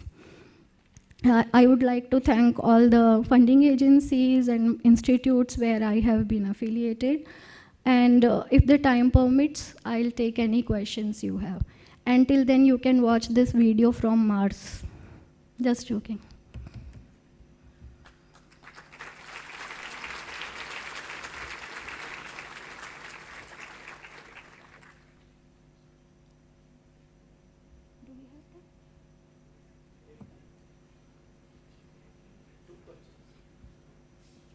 Okay, we have time for 2 or 3 questions. Okay, yeah, we have at the center. Hi, ma'am. Hi. Very cool and interesting work. So I have a lot of questions, but I'll ask few. So this collective behavior, do the individuals collide with each other? Are there instances, and what proportion of such instances are there? That's my first question. Second question, you showed a video where under the predator simulation, they kind of have opposite directions and different directions that they move. My question is, what is the final path of the direction that they take, and how do they reach to that consensus? Yeah. So to answer your first question, it's not about simulations, it's about actual animals, right? Yes. Okay. So actual animals, they are using a lot of cues. So they are in group, but they are continuously watching each other's position, movement, and along with vision, using other cues as well.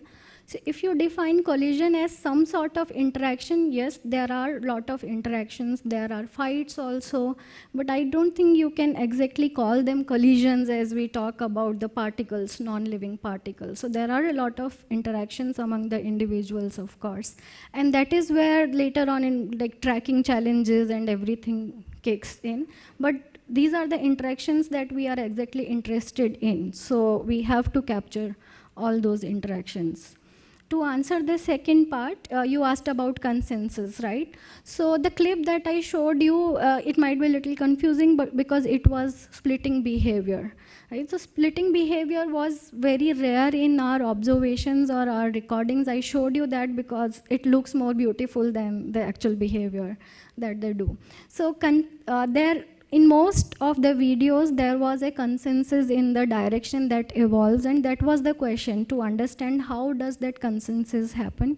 And there are some really interesting studies before this work that I started, where it shows that mostly the consensus comes from this very local scale rules. So some individuals, they initiate the movement, but there are the other individuals who are impacting more of this is what I call leaders. So in our system, we saw that the individuals who are affecting others' movement are the leaders, and they are defining the consensus for the group.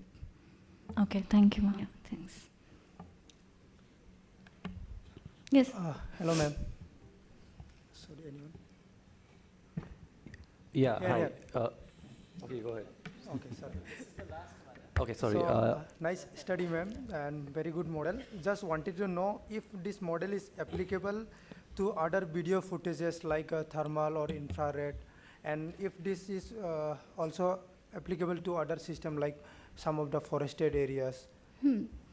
Yes, so the model, the way I have built is that it can be, you can generate training data for any system, and then you can implement the model on that system, and it should work. The only challenge lies in getting so all these machine learning models, they are data hungry models, right? So you need to generate a lot of annotations. And by annotations, I mean that you need to have, for many, many videos, you need to click on those individuals and feed that information to the model.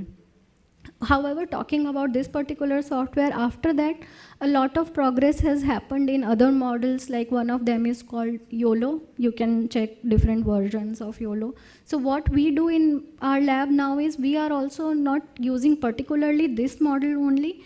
We keep implementing and tweaking the state of the art and recent models that are coming out. Yeah. My question, Yes, sir. very detailed, very informative, but something I might have missed in understanding. There was previous study by WI Dr. Kavita Ishwaran, Velavadar, black buck lacking. Yes, So, and very detailed findings and recommendation by her. And now you are using the technology after maybe 25, 30 years. So what type of actual finding, because you were mentioning about lacking side 1 and lacking Yes, 2. sir.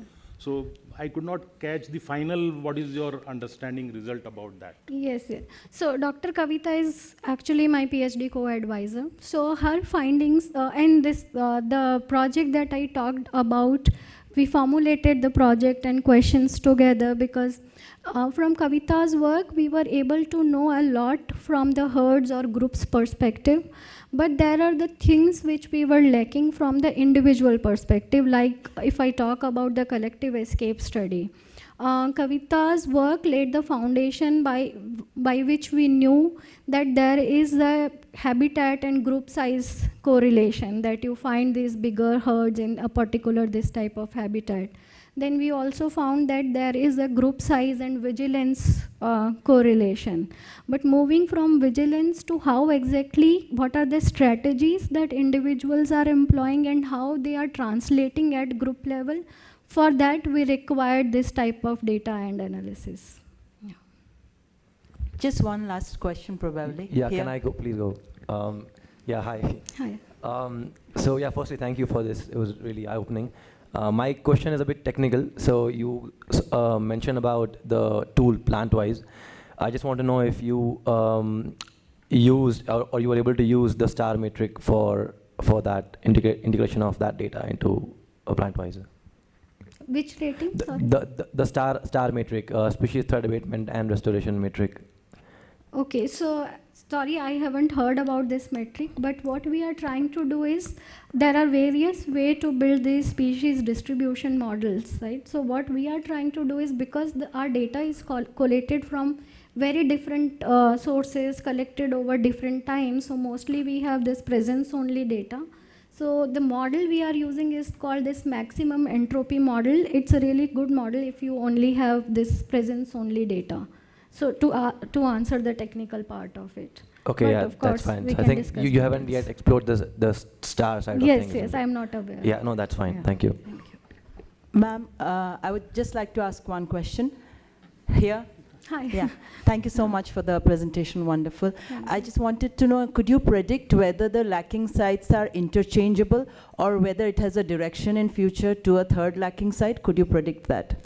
Yeah, so to both the questions, the tentative answer is yes, of course, because what the model that I showed you, ideally what we see is that historically we are not able to go back in time to like really long back. What model says is there is bidirectional transition, so it's not like if if they have switched from leg 1 to 2, after many years later they might be going back to leg 1 or some other site, because this model can also be changed to a multi-choice model. So of course the answer is yes to both the questions. Yeah. Okay, thank you everyone. I'll log out later.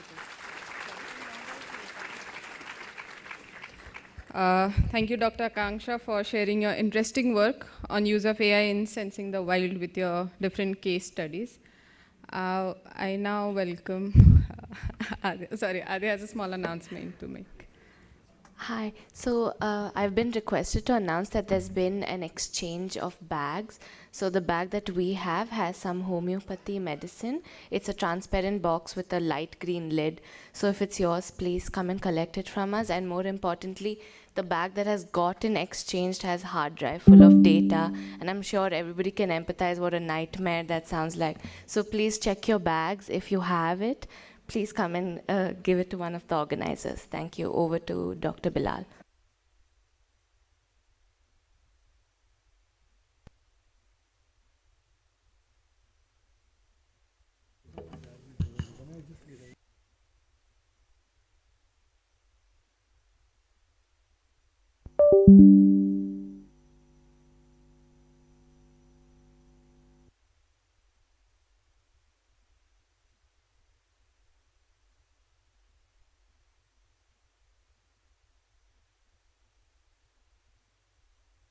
So good evening. Thank you, Akanksha, for a wonderful talk. And we're in the last session. So this is a tech bridge session. So the main objective of this is like we all are going into the technologies, and you know that there's a lot of things coming up. So a lot of technologies being developed. So the objective of this particular session is listen to the technologists, what they're doing, what they're developing, and just develop a feedback loop, what we actually need as a wildlife biologists or managers or policymakers. So we have a first presentation from Professor Vinod from IIT Roorkee. This is about developing technologies for solving human-wildlife conflict. Over to Professor Vinod.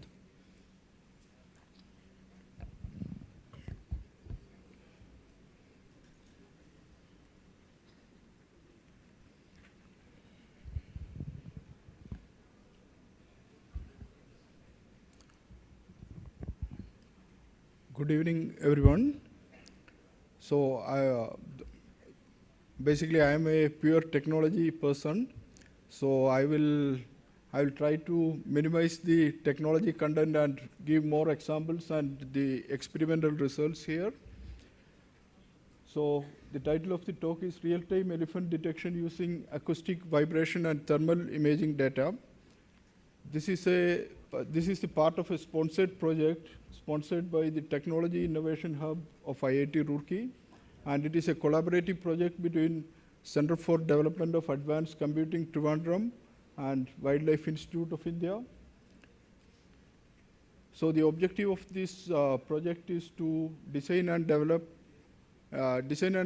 of robust tools for the detection of wild animals approaching human settlements and critical infrastructures.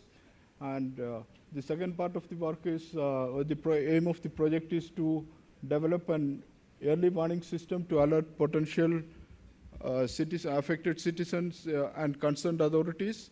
And then there is another part that is the development of deterrence mechanisms. So in this talk, I'll be talking only about the first part, that is the design and development of detection mechanisms. And this is a block diagram of our proposed detection mechanism. There are multiple sensors and a data processing unit, and there are some alarm system attached to that if there is some animal or wild animal is detected, then there will be an alarm, and then that information will be communicated over LoRaWAN also. So basically, we considered 3 types of data. One is acoustic, vibration, and thermal imaging data. So I will discuss more about that. The first type of data that we consider is the acoustic data. The reason why we are choosing this acoustic data is that it has ability, like we can detect the elephant at a long distance, because the acoustic signal can travel over long distance, and it is basically a known line of sight scheme. So it is very useful in dense forest, and also in night time it is very useful.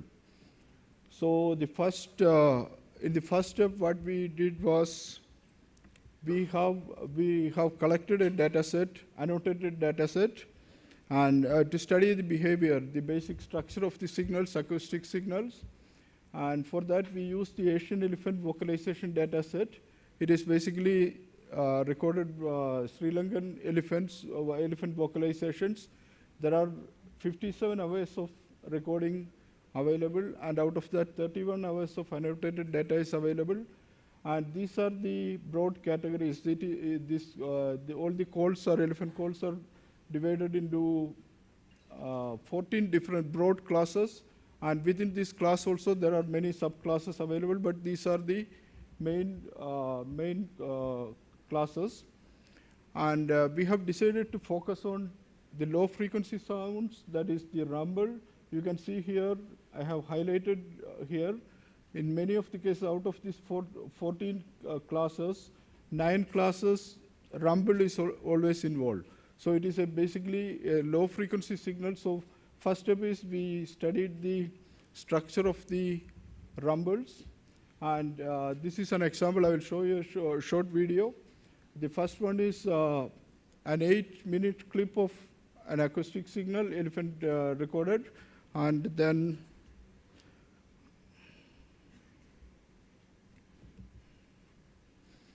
you can see that red instances are rumbles, and the corresponding instances are, okay, let's stop it for, okay, so this is first one, this is a rumble, and this portion that is shown here, and this is the spectrum of the signal. Spectrum means what are the frequency in that signal, and this is the spectrogram, and this is another representation, wavelet domain representation. That is basically we have used that representation in our work.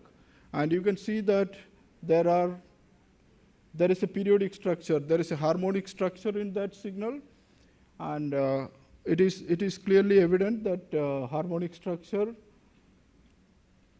starting from low frequencies, and there is a periodic harmonic structure there. Okay, so in this particular 8 minutes video clip, I think there are 9 instances of rumbles.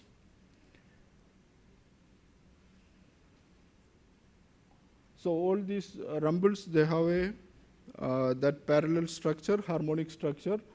So we designed a system that can detect these rumbles, that by extracting this harmonic structure. So basically, if we want to extract this, if we want to design such a system, then the problem boils down to a machine learning approach, in which, in the case of elephant vocalization, particularly if there is a rumble, there is a harmonic structure, and the top image is the spectrogram, or the wavelet domain representation of that rumble, and the bottom one is it is the instance where there is no rumble. So basically, it is for classification. It is differentiating between a harmonic structure and a non-harmonic structure. Now we used a machine learning approach to differentiate this. Now the problem with the machine learning approach is that it is, as the previous speaker already mentioned, it is a data-hungry approach. You need a large amount of data to train the classifier. So since we have only limited data set available, what we have done is we created a synthetic data set, because we know the harmonic structure in the rumbles. So we created a signal model and created a synthetic data set with which we can generate that harmonic structure for training the classifier. So this is the so this is an example. Like on the first one, the left one is it is non-rumble when there is no rumble is present, and on the right-hand side, we synthetically created that data set where there is a periodic structure. Now the problem with this, when we train, we can simply use this for training a classifier, but the problem is that one approach could be we can take it as that blue one, these two classes as simple images and train a classifier for that. But again, the problem is that you need a huge amount of data for that. So we simplified that approach. We extracted some features from these images that is plotted on the bottom.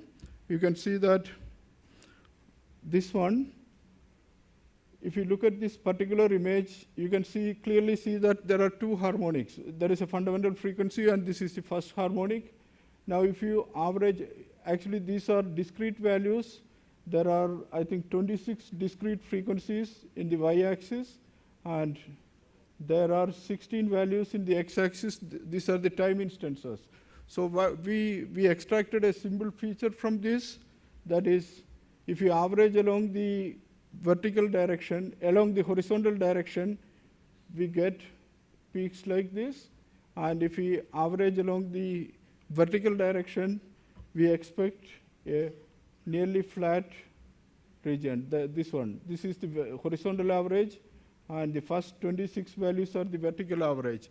So basically, we can extract these features. The advantage is that we can take a very simple feature, we can extract a simple feature from this, and then we can train a classifier to differentiate these two classes, these two features to differentiate this.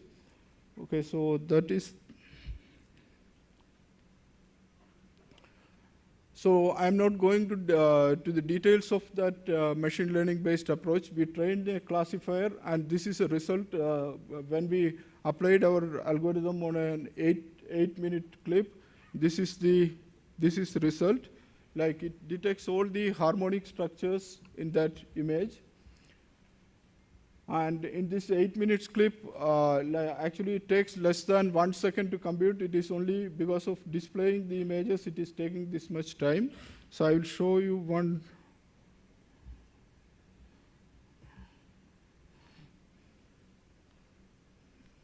Okay, this is the actual result.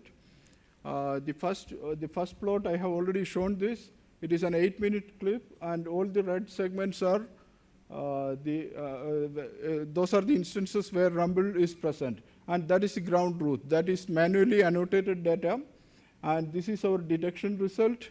And you can see that in most of the cases, there is a one-to-one correspondence, except this point. This one is not detected, but other than that, it is mostly accurately detecting that rumbles.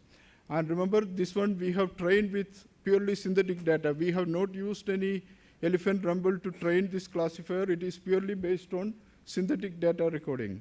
We created a theoretical model for the signal, and based on that, we created synthetic data, and based on that, we got this result. And this is for the annotated Sri Lankan elephant data set. Then we have conducted real-life field trials at 2 different locations in Kerala, Kotur and Koni Elephant Rehabilitation Centers.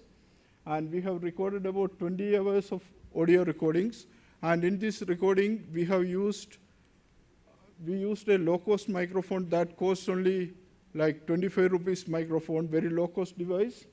And we recorded our own data and done the test, and then validated the results with acoustic experts. Mainly, we took the help of Seema Lokhandwala and her team to validate the result, and we have achieved a very good accuracy in this real-life example. So that is about acoustic detection. And the second one is thermal imaging-based detection. And in the thermal imaging-based detection, first we collected an exhaustive set of data and manually annotated that data. We created a data set, and this image was taken at 3 different locations. The data collection was done at 3 different locations. And you can see here that we have created a huge data set consisting of about 22,300 images of elephants. And then we used a machine learning model to train this. I'm not going to explain this. That is basic algorithm for that. And in this approach, what we have done is there are many image object detection methods are available. And we have, since if you want to train a new model, you need a lot of data. So what we have done is we have not used any, we have not trained any new model. We have used an existing model that is YOLO V7, and we made our data, we introduced some pre-processing steps to improve the performance. And there are 4 different pre-processing steps, and with that we improved the performance of that detection. I will show you some results. And this is the result. These are the metrics. Okay, let me explain this. This one is the proposed approach. You can see that the first one is precision. Precision means it is the percentage of actually how many in the positive detection. Positive detection means it is the system is detected the presence of elephant. Out of that, how many are actually elephants?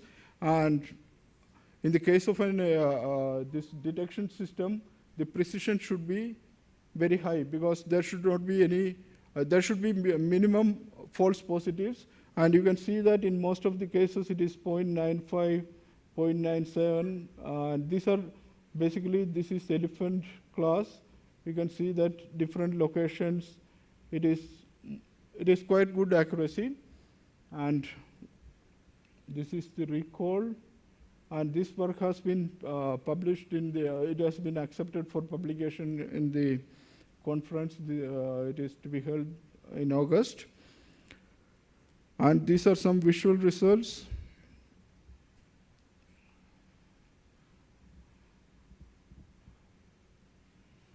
And this was recorded in Kerala.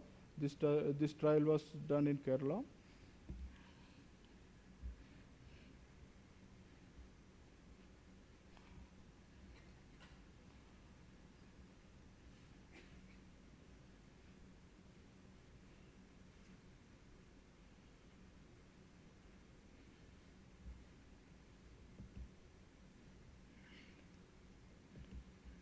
And you can see that it accurately detects the elephants. It accurately basically classifies elephants and persons. And I'll show you one more result. This is actually video. This is an extreme case because it is recorded in the peak summer where the temperature was more than 40 degrees. And you can see that in the extreme in that extreme condition, it is very even. We cannot on seeing that image, we cannot differentiate that elephants there, but the system is still accurately predicting that elephants.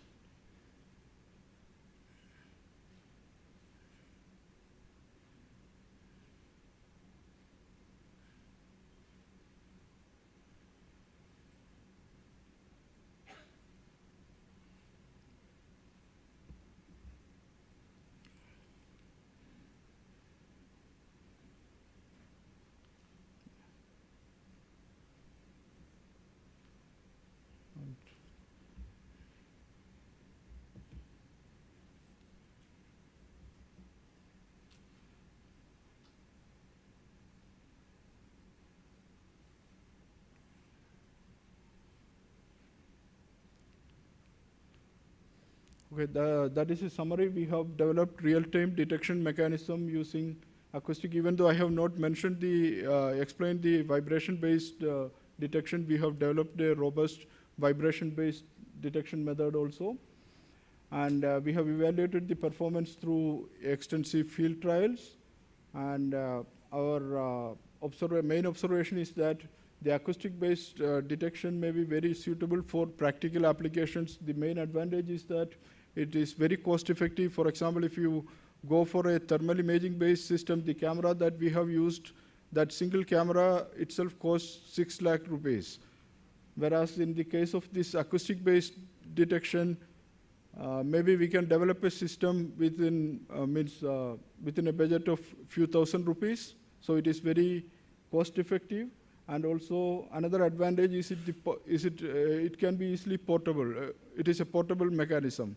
So that may be more suitable for this type of applications. Okay? Cost-effective and portability.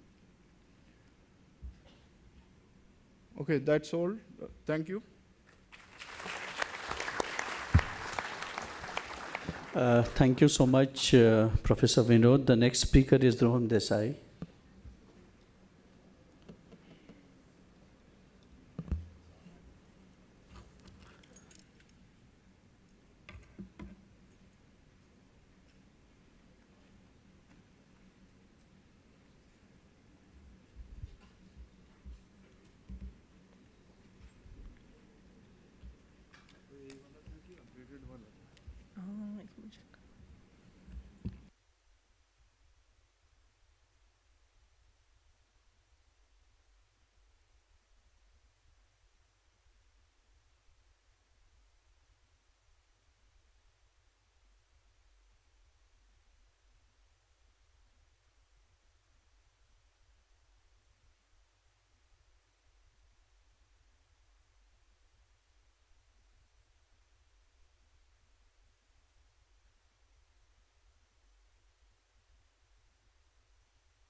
Hi, good evening. I'm Dhruvam Desai, founder of Pardus Wildtech. So I just want to start off by saying thank you, big thank you for Icon and Bilal sir for hosting such kind of an event. It gives us an opportunity to talk to people and gain real-time feedback from you all to create something meaningful. So that's our motto, technology that is made in India, by India, for India. So number one reason of why we actually exist is that something needs to be there for the Indian conditions. After speaking to a lot of you all today and the past couple of days, I've learned that systems that are made outside of India don't really recognize the dynamic conditions of India, be it the cold trans-Himalayan habitats or the very extremely dry heat of the Thar Desert. Apart from that, we can give you faster local support, affordable yet not disposable, and of course customizable, since we are making everything in-house. Being customizable is a large plus point that we are able to offer you. We are a small team of 6 people, so of course anything from changing the colors of camera traps to changing the number of photos, etc. Everything we can handle it up. And of course built with the feedback from real users. So we would, again, like to encourage you all to come up and, put in your efforts, be it as small as building a bird hide or be it as complex as making a micro weighted GPS tracking device. So this is our flagship product, the Rex. So that will be our 5 megapixel native camera, which has been tested and in development since the past 1.5 years. Everything from developing the imaging sensor to nailing down the PIR sensors, everything has been done in-house. So we have an IR cut at 940 nm up to 8 meters, which means it will be a no-glow system, and a 0.3 shutter reaction using PIR. We're still working on that to tweak it down to at least a 0.2 seconds as well. And of course, rechargeable batteries for up to 1 month on single charge. This has been tested for 60 triggers in a day, 30 in the daytime and 30 in the night with IR. And near perpetual runtime using solar panels. I say near perpetual because it needs at least 2 hours of sunlight in a day to make it run for the consecutive at least 3 more days. So again, IP67 rating and encrypted micro SD card readers so that your data is secured with you and it cannot be replaced or used by anybody else. And on-image data will be data, timestamp, and device ID. We have purposefully not kept GPS on the standardized models because in order to lower the cost, basically. If you require GPS models, we have it ready. We can just plug it in and send it your way. And of course, manufactured in India. So customizable specs will be according to your project. So these are some of the trials that we have been doing since 1.5 years. So I don't know if you can see, but in the center top image, there is a barking deer. So we were in the stages of tuning the imaging sensor to a quality where we can have good dynamic ranges, good contrast. And in the lower right-hand side is what we have from a recent trip to Southeast Asia. So from not being able to actually see what we are clicking to actually having a good dynamic range is our journey from the past 1.5 years. And I mean, from left to right, left is almost a 45 centimeter big box that we had used, to have an MVP at least to check whether we are headed in the right direction. From there to having photos inverted mid testing to now having something that is almost the size of your palm is the journey that we have seen. And the next module is, of course, a very hot topic. I would love for researchers in this field also to come up, and we would love to work with you on an acoustic model nicknamed the Goonj. So it will have 3 different audible ranges, human audible, ultrasonic, and infrasonic. You'll have 2 months of passive deployment on a single charge. That means you can fit it up on a tree, leave it for 2 months, and come back to retrieve your data. Near perpetual runtime again with solar panels, and an alarm function for gunshots and vehicle noise. Now, this was something that was requested by us a lot in central India, where the field beat guards were talking a lot about not having quick response times to gunshots or even vehicle noises in remote locations. So this is also what we wanted to inculcate in the Goonj module. And again, customizable audio ranges per your requirement, per your project. And of course, again, IP67 rated to all our devices. And to tie both of these things in a neat package, we have the Sampark module. That is our 4G uplink module, again with AES encrypted cloud sync. So your data is with you, will not be hacked or stolen by anybody. Again, IP67 rated, and the feature of mesh linking. So in a lot of cases, 4G LTE is a very high demand. You don't really have that kind of luxury deep inside your field area. So via mesh link, what we can do is link up different Sampark modules and send the data to any one of the modules that has the access to 4G. So rest assured, even if the deployment is in far remote places, you will get your data. And again, accessible data points according to your project needs and customizable completely. And a C-type data access from Rex as well as Goonj. So it will have a simple C-type plugin to your Rex or Goonj as well. And real-time alerts for alarm scenarios. So the reason why we have put in as alarm settings is because the images or data points will be transferred to you once a week or once every 3 days to maintain battery life. But in alarm conditions specifically, if there's a gunshot or if you want to inculcate any AI models to detect poachers, etc., we can have that uploaded directly on the cloud and send it to you on your phones and whatnot to alert you. And of course, this is the best use in large-scale deployments, from covering highly sensitive areas to, of course, monitoring hornbill nests as well. So hopefully we can see a lot of these on field. So this is how we ideated that the Rex and Goonj both will be able to communicate with the Sampark module. Sampark module will be dumping all the data on cloud, which you can access anywhere. Over here, of course, it becomes a challenge of hosting the cloud service on whose databases, etc.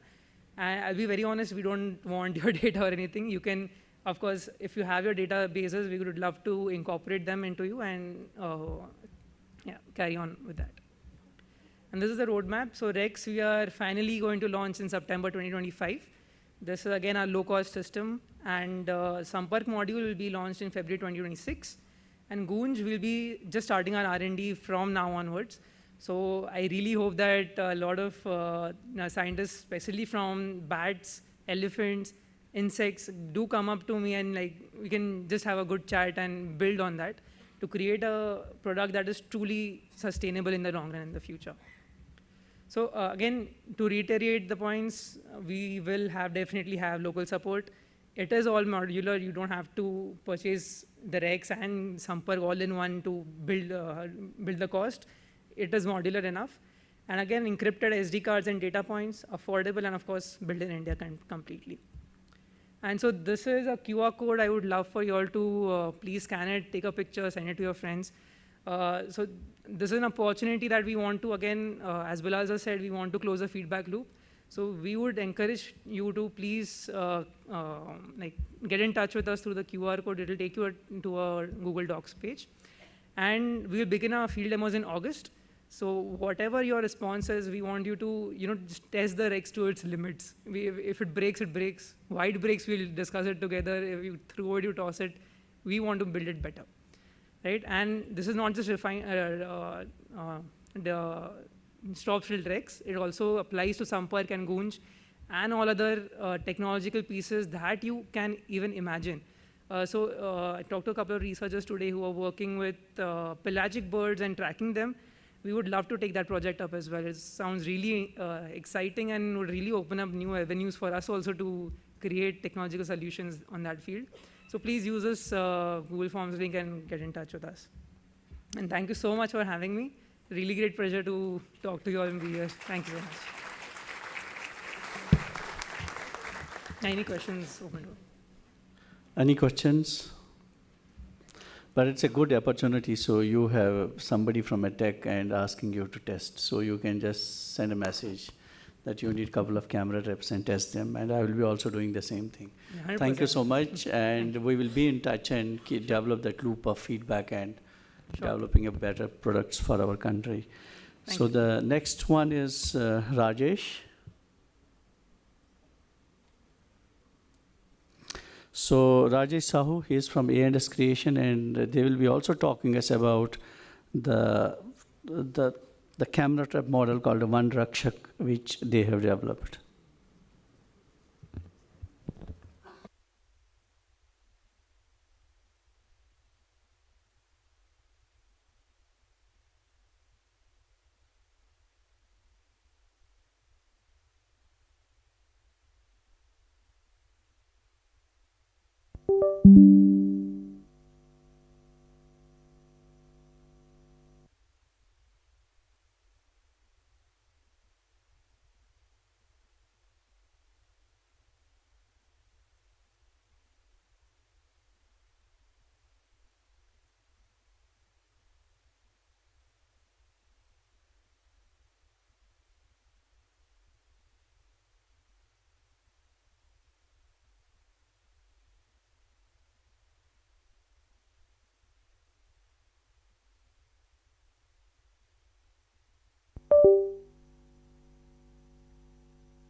Hello everyone, my name is Gaurav Heer. I am from A&S Creation, and my business head is also with me, Mr. Rajesh Kumar Sahu. And हम लोग 2004 से closely work कर रहे हैं forest sector and defense sector के अंदर, and individually साथ में including wildlife institution of India, WII, WWF and all tiger reserves and state forest के साथ में हम काम करते हैं, and उनको wildlife conservation के लिए equipments provide करते हैं, जिसके अंदर हम radio collars, camera traps, bird tags, GPS and compass and binoculars हम प्रोवाइड कर रहे थे. एंड अब हम अपनी एक न्यू ब्रांड लेके आए हैं, वन रक्षक, जिसके अंदर हम मेक इन इंडिया प्रोडक्ट्स के अंदर डील करते हैं, जो कि मतलब हम खुद ही डेवलप करते हैं. हमारा R&D सेंटर एक नागपुर के अंदर है एंड एक R&D सेंटर हमारा नोएडा में है. रिसेंटली हमने सबसे पहला प्रोडक्ट जो डेवलप किया था 2021 के अंदर, वो हमने GIV के लिए एक बर्ड फ्लाइट डाइवर्टर हमने डिज़ाइन किया था, एंड वो हमने मैन्युफैक्चरिंग भी उसकी स्टार्ट की. एंड राइट नाउ हम 3 lakh bird diverters transmission lines को दे चुके हैं एंड इंस्टॉल कर चुके हैं, एंड जो कि ग्रेट इंडियन बस्टर के लिए बहुत ज़्यादा इफेक्टिव हुआ, एंड जो कि वायर्स के साथ में टकरा के वो मरता था, तो अब थोड़ा उस सिचुएशन को बेटर किया गया है. एंड इसके साथ साथ मैं स्लाइड कर दूँ, ये हमारे प्रोडक्ट्स हैं जो हम डेवलप कर रहे हैं फ़िलहाल. सबसे पहला प्रोडक्ट हमारा एरो मिनी ड्रोन है. इसकी जो कैमरा है 4K कैमरा है, इसके अंदर 30 मिनट्स का इसका फ़्लाइट टाइम है, 3 किलोमीटर्स की इसकी रेंज है, एंड 120 मीटर्स की हाइट पे ये फ्लाई कर सकता है. एंड ये डे सर्वेलेंस के लिए, एंड 240 ग्राम्स इसका वेट है.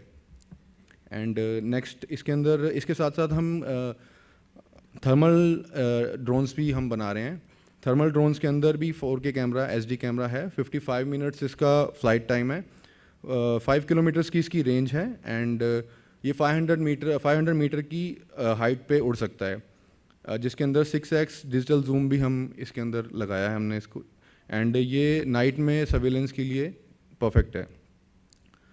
नेक्स्ट, इसके साथ साथ एग्रो ड्रोन्स के अंदर भी हम वर्क कर रहे हैं, जिसका पेलोड हम अप टू 10 kgs तक कस्टमाइज़ कर सकते हैं. 500 मीटर्स की इसकी रेंज है, 15 मिनट्स का इसका फ़्लाइट टाइम है, एंड 400 मीटर्स का इसका जो है हाइट हम ले जा सकते हैं इसको. And director general civil aviation से अप्रूव्ड है. अब इसके साथ साथ हम अभी न्यू टेक्नोलॉजी के ऊपर भी वर्क कर रहे हैं, रोबोटिक डॉग. ये अभी फ़िलहाल सर्वेलेंस के पर्पज़ से हमने डेवलप किया हुआ है. इसके अंदर हमारी अभी कोशिश चल रही है कि इसके ऊपर हम ट्रैंकुलाइजिंग गन माउंट करें, जो कि क्लोजली वाइल्ड एनिमल के पास जाके उनको ट्रैंकुलाइज करने में हेल्प करे. एंड 7 kg का ये पेलोड अभी हमने इस पर टेस्ट करा है, एंड 100 मीटर्स की इसकी रेंज है. इसके साथ साथ हम रेडियो कॉलर्स भी बना रहे हैं. अभी हमने एक रेडियो कॉलर एलिफेंट के लिए रेडियो कॉलर बनाया है, एंड WWF को हमने सप्लाई भी किया है, जो कि अभी टेस्टिंग पर्पस में है. अभी एलिफेंट कॉलर्स में हम अभी अपना R&D कर रहे हैं और उसको डेवलप कर रहा है. बहुत जल्द हम छोटे एनिमल्स के लिए, वाइल्ड एनिमल्स के लिए भी हम टाइगर एंड लेपर्ड, चीता, उनके लिए भी हम डेवलप कर रहे हैं. इसके साथ साथ एक कैमरा ट्रैप भी हम लेके आए हैं, जो कि मेक इन इंडिया के क्लॉस के अंदर ही है. ये 40 मेगापिक्सल का इसका लेंस है, एंड 0.30 की इसकी ट्रिगर स्पीड है, 100 मीटर इसका डिटेक्टिंग रेंज है, एंड IR कैमरा है 4K रेजोल्यूशन के साथ में. इसके साथ साथ वंडर भी वाइल्ड एनिमल डेटरेंट सिस्टम भी हमने मैन्युफैक्चर करा है, जो कि ह्यूमन वाइल्ड एनिमल कॉन्फ्लिक्ट को बचाता है. सोलर पावर्ड है ये, एंड 12 मीटर्स इसकी डिटेक्टिंग रेंज है. फील्ड ऑफ व्यू 120 डिग्री इसका फील्ड ऑफ व्यू है. नेक्स्ट हमारा ये न्यू प्रोडक्ट है, पावर टैंक. जैसे कि आप रिमोटली कहीं पे हैं एंड वहाँ पे पावर सप्लाई का आपको कोई ऑप्शन नहीं है, तो आप इसको अपने साथ ले जा सकते हैं. इसमें 1,80,000 mAh का हमारा बैकअप है, 600 वाट की इसकी कैपेसिटी है, एंड 7 to 8 आवर्स इसका बैकअप है. प्लस मल्टी चार्जिंग स्लॉट्स है इसके अंदर, एंड वायरलेस मोबाइल चार्जिंग की सुविधा भी इसके अंदर है. अब हमने लेज़र रेंज फाइंडर वाली भी एक न्यू प्रोडक्ट हमारा है, laser range finder with binoculars. इसके अंदर आप बाइनोकुलर्स भी की तरह भी उसको यूज़ कर सकते हैं, प्लस उसमें डिस्टेंस भी मेजर कर सकते हैं, plus wide range of new binoculars भी हमने, वाटर प्रूफिंग वाली बाइनोकुलर्स हो गई एंड मल्टी कोटिंग की बाइनोकुलर्स ईडी वर्जन, वो भी हमने एड ऑन्स किए हैं। एंड इसके साथ सर्च लाइट्स में भी हम बहुत सारे प्रोडक्ट्स लेके आए हैं, जिसके अंदर 350 टू 1 किलोमीटर तक की रेंज की बाइनोकुलर्स हमारे पास में है, जिसका वर्किंग टाइम 5 to 6 आवर्स है, and aluminium body IP65 rating के साथ में हमने इसको लॉन्च किया है। एंड इसी के साथ साथ हमारा न्यू अभी जो ब्रांड है अपैरल्स का, वो भी हमने लॉन्च करा है, जो कि फॉरेस्ट में एंड हाइकिंग के लिए बूट्स भी हैं, एंड ये सारे प्रोडक्ट्स हैं, हम ये इस पे भी डेवलप कर रहे हैं, एंड फर्स्ट टाइम हम इस बार लेके भी आए हैं इवेंट में अपने साथ में, जो कि आपने वहाँ पे देखे होंगे मैनिक्यून्स के पहने हुए। Thank you so much. ये हमारे R&D सेंटर की कुछ इमेजेस हैं जो नागपुर के अंदर हैं एंड नोएडा में भी है। ये हमारा वर्किंग स्टेशन नोएडा का है। तो आपसे यही गुजारिश है कि आप मेक इन इंडिया को प्राथमिकता देते हुए हमें सपोर्ट कीजिए, एंड हमारे प्रोडक्ट्स के लिए डेमो का अरेंजमेंट भी कीजिए। हम डेमो देने आएंगे आपके पास में, अगर आपको अच्छा लगे तो फिर आप ज़रूर सपोर्ट कीजिएगा प्लीज़। Thank you.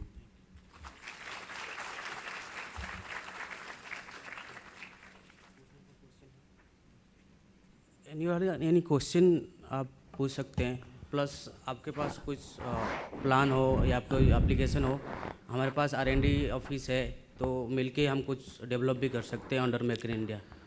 मेरा एक क्वेश्चन है कि आप जो ड्रोन बना रहे हैं, तो वो जो बर्ड की स्टिक के लिए भी यूज़फुल है, क्योंकि जो ड्रोन यूज़ करते हैं उनकी ड्रोन की जो आवाज़ होती है, जिससे बर्ड क्या डिस्टर्ब हो जाते हैं, जो जैसे लार्ज फ्लॉक्स ऑफ बर्ड है, जैसे डेमोसाइल क्रेन है, तो उसके ऊपर हम ड्रोन ले जाएंगे तो वो बर्ड खुद डिस्टर्ब हो जाएंगे। तो क्या ये यूज़फुल है बर्ड की स्टडी के लिए? ड्रोन जो है सर सर्वेलेंस और पेट्रोलिंग के लिए यूज हो रहा है। बार्ड के ऊपर क्या है कि 250 ग्राम का इतना साउंड नहीं है इसमें। जो हमारा एरो मिनी वाला है मॉडल, उसको आप 150 मीटर के ऊपर आप उड़ा सकते हो, तो साउंड ओबियसली बार्ड्स इसमें डिस्टर्ब तो होंगे ही, बट प्रॉपरली बार्ड के लिए नहीं बना है actually.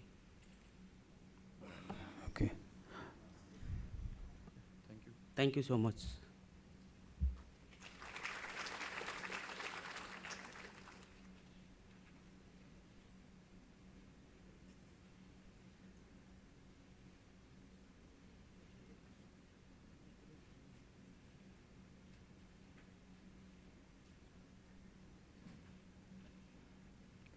Good evening, everyone. Welcome to the closing ceremony of ICON 2025. What an extraordinary journey these past few days have been.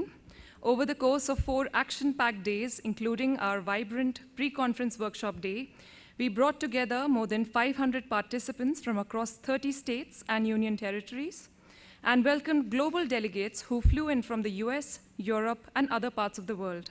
Truly, ICON 2025 has become India's biggest platform for conservation dialogue. We were delighted to receive a whopping 241 abstract submissions reflecting the diversity and depth of wildlife research across the country.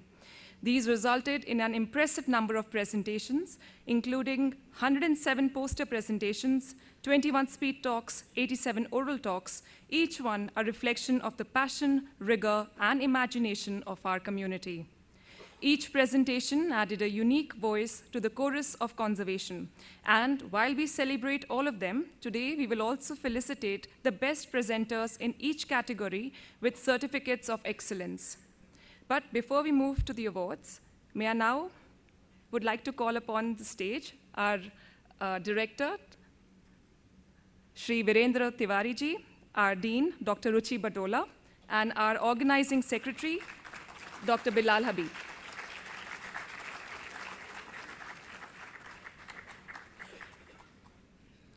I would request our Dean, Dr. Ruchi Badola ma'am, to kindly share her reflections on ICON.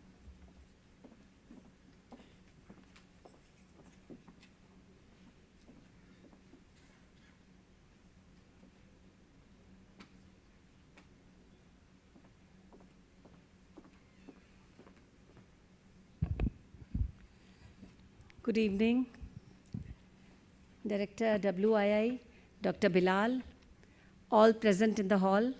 I think I think people are tired also, very excited, lot of discussions that I'm hearing outside this hall, but we have come to an end of ICON 2025.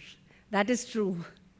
So this platform was envisioned as, as a place where we could have transdisciplinary dialogue, where people from different sectors could come together, experts, scientists, technologists, and, non-governmental organizations, community leaders, all those concerned with conservation. And we know that today conservation concerns every section of the society. So having an exclusive conference that, somebody had given a very beautiful thing, made for India, made in India. I think a conference in India, by India, and for India, for the future, and for the future of the globe. So thinking locally but acting globally, I think that should be the motto of our ICON 2025. And you've heard the number of presentations, you've heard how many people participated, and I know for sure that all of the sessions were very well attended, lot of deliberations went on. The most interesting part that I found to myself was how the nuances in the field of biodiversity conservation have been addressed, the in-depth research on certain aspects. And probably that is what we need today if we are going to address the Anthropocene challenges, as we call them, of which the causal factors are biodiversity loss and, the increasing human population, and the outcome could be climate change, and, these are all going in circles. But it is time for all of us to come together as a team. We've been thinking and talking about this cross-sectoral integration for decades. At least I can vouch for it, that when I came into this field during the late 1980s, we were talking about intersectoral coordination. We were talking about interdisciplinary coordination. Then we started talking about transdisciplinary coordination. Somebody said that, I am an engineer and I'm becoming an ecologist. I'm an economist. And I had to become a wildlife, I had to learn wildlife, I had to learn ecology and whatever. But doesn't matter. There was a time when we were trying to excuse ourselves, when I was trying to find out, and people like me were trying to find our own space in this whole gamut of conservation. But today, having seen what has transpired in this ICON 2025, I think there is no need for that. And we've been saying about this for a long time, that every subject, every discipline has a space and a task and a responsibility to perform for a safer planet, for better conservation in the country. And I think that is what ICON 2025 has achieved. When I was thinking about ICON 2023, I think those were our baby steps. The scale was very large. But in terms of our thoughts, in our approach, we were still thinking that how we will go about, what the ICON will bring about.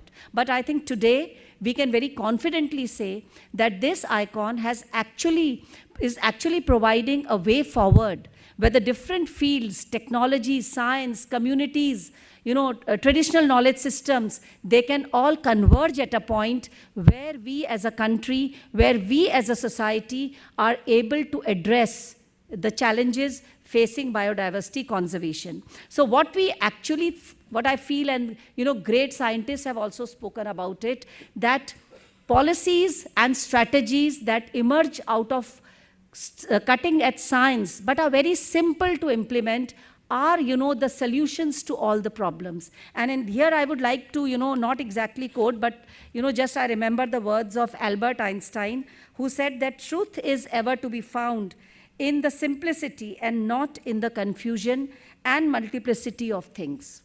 So, of course, confusion is important. Of course, chaos is very important. But what emerges out of that confusion and chaos, I think that is strategy which will lead us forward into, the next ICON, and in between, better strategies, better implementation for securing our biodiversity and natural resources.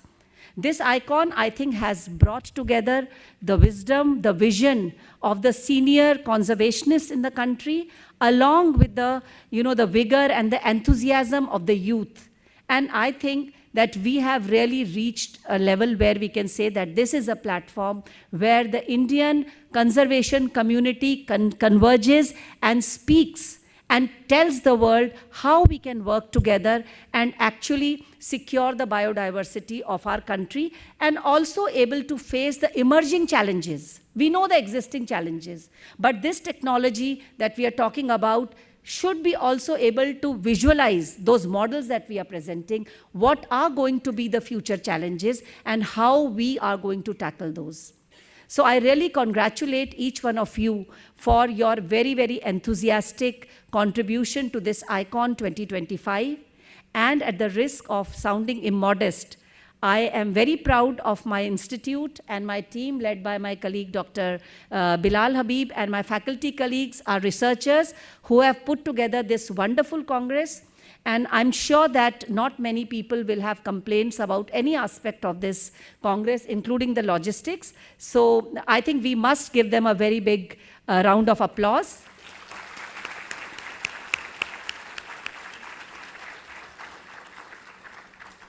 So thank you all. And I know you are all waiting with your, this thing that who are the winners of the session. But it doesn't matter. Each one of us present here has to be congratulated for their participation and contribution to ICON 2025. So thank you and Jai Hind.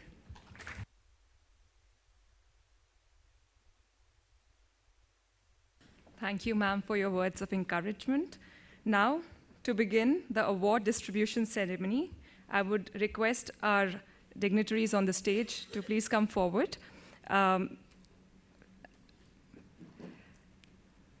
In no particular order, we'll start with the speed talks. And for day 1, Tamanna Ayyappa, speed talks. For day 2, we have Neha Yadav and Shashank Nagrale.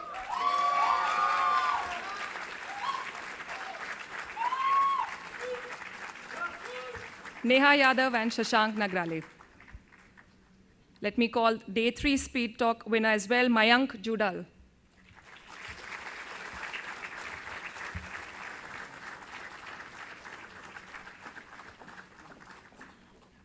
I'm guessing day 1 winner, Tamanna Ayyappa, is not here. No.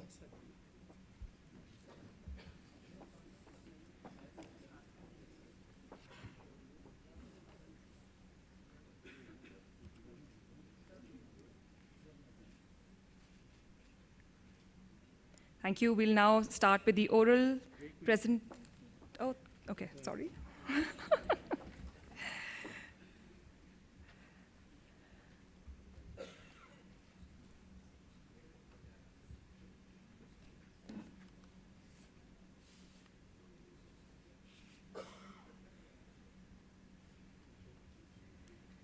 We'll now start with day 1.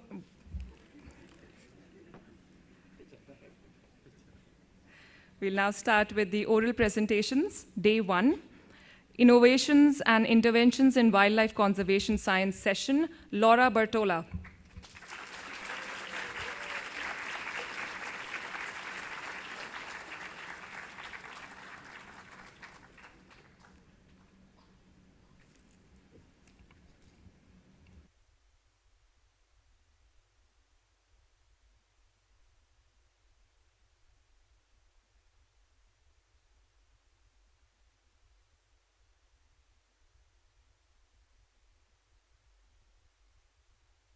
For aquatic ecosystems and community resilience from rivers to reefs, Suman Malik.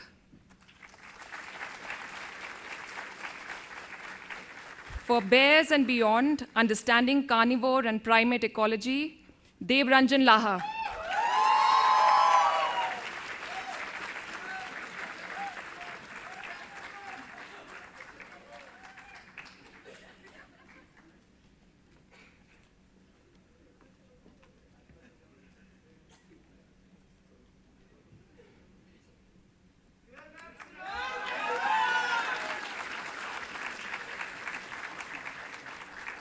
For the session on physiology, pathogens, and genes, diagnostic frontiers in wildlife research, Surya Pratap Singh.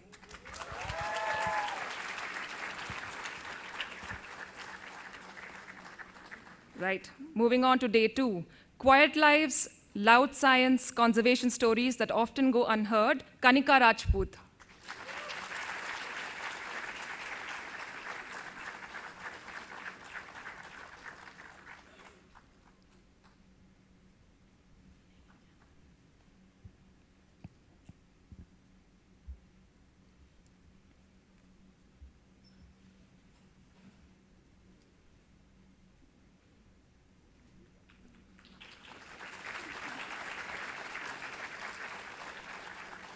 For Landscapes for Giants, Ecology, Monitoring, and Coexistence of Herbivores, Shuvayu Modak.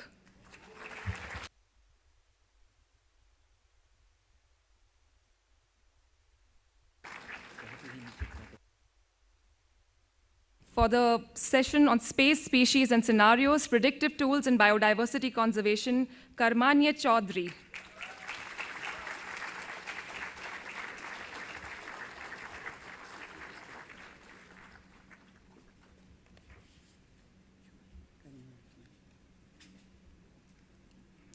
Is Karmanya not here? No. Oh, he's on the stage? He's come from that side? Okay.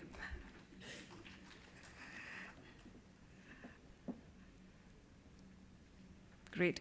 For elusive felines at the edges of coexistence, ecology and conservation of wildcats, Adhiraj Singh.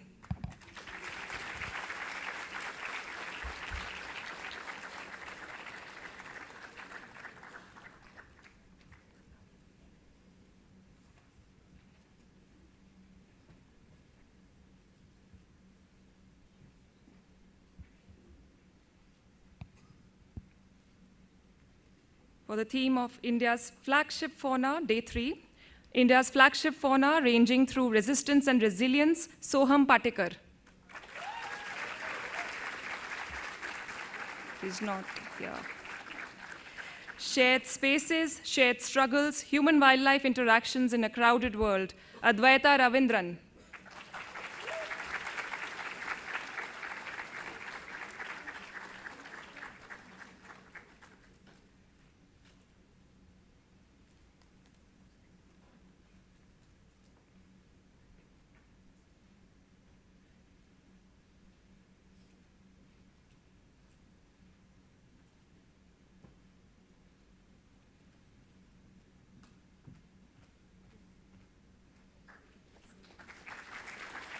For conflict corridors and communities, rethinking human-wildlife interfaces, Himanshu Kalita.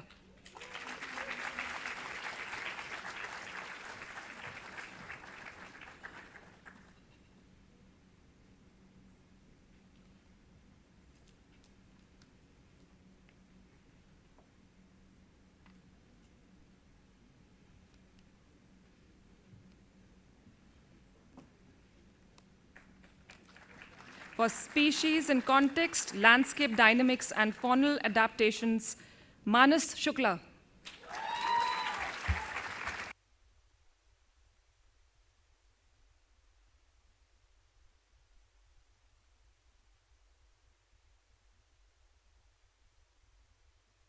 Now it's time for the best 5 posters, in no particular order. Arati J, Arati J. Ankita Jayant, Anu Vrinda Sharma, Ruchika Verma, Kavya Peenal Kumar Shah,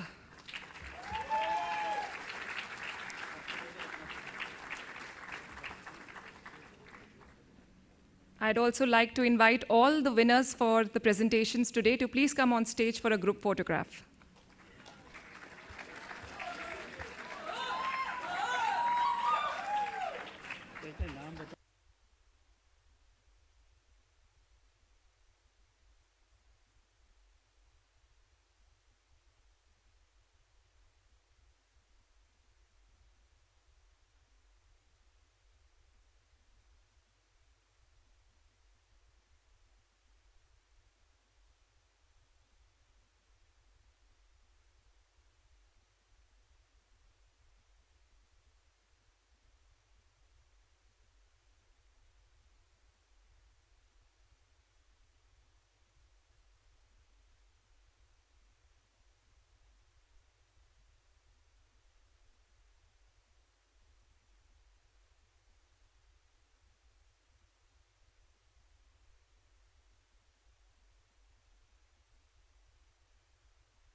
Thank you and congratulations to all our awardees. Your work is an inspiration to many others in this hall and beyond. May I now request our director, Shri Virendra Tiwari ji, to share his remarks.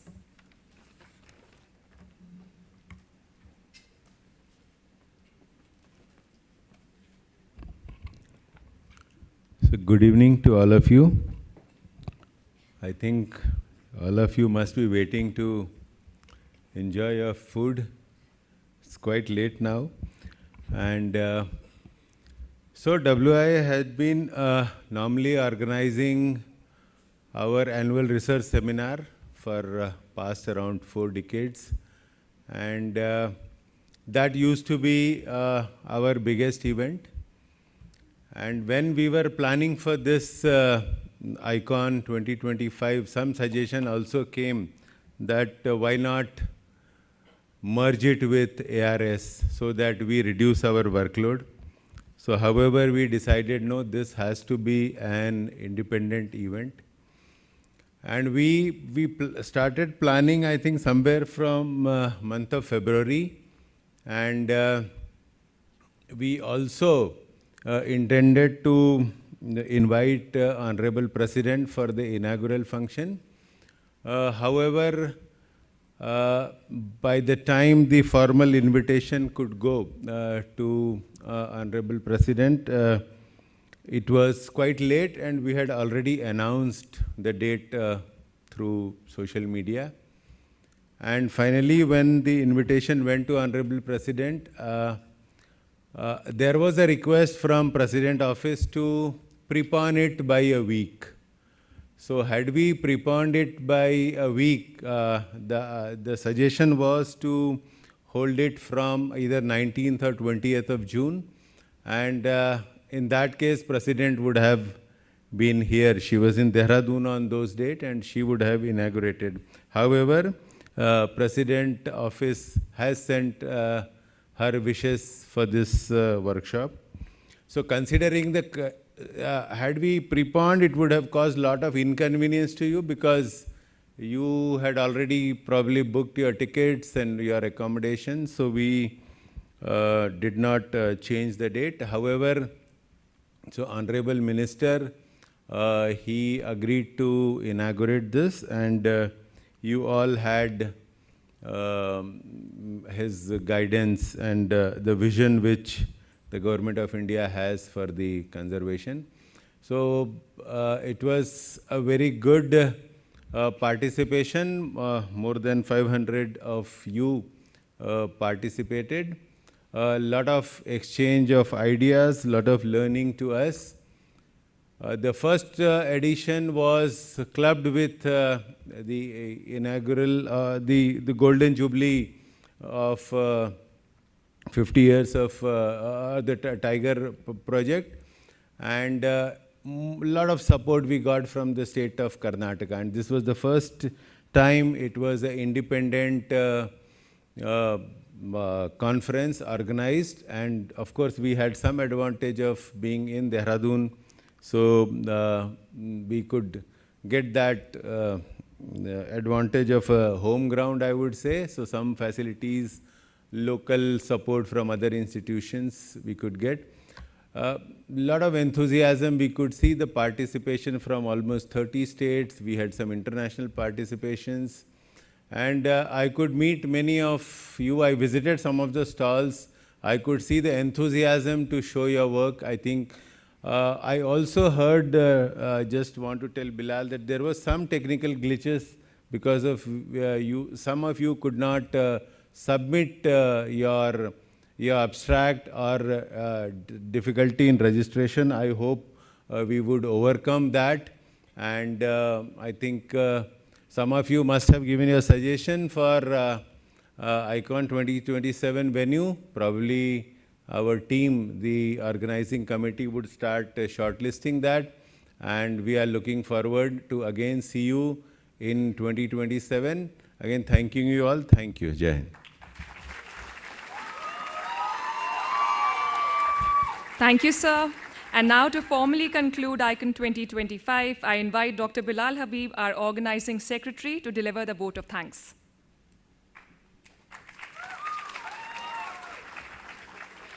So, thank you so much. I think once we conclude, I think we should remember the two people from WI who have been here and who are not with us now. So in their memory and going ahead, that you know that Icon 27 may be going to all different places, okay? So it's very difficult to choose, and we will think about it and we will decide it. But as a part of this, on behalf of the entire Icon Secretariat, I extend my heartfelt thanks to all the participants.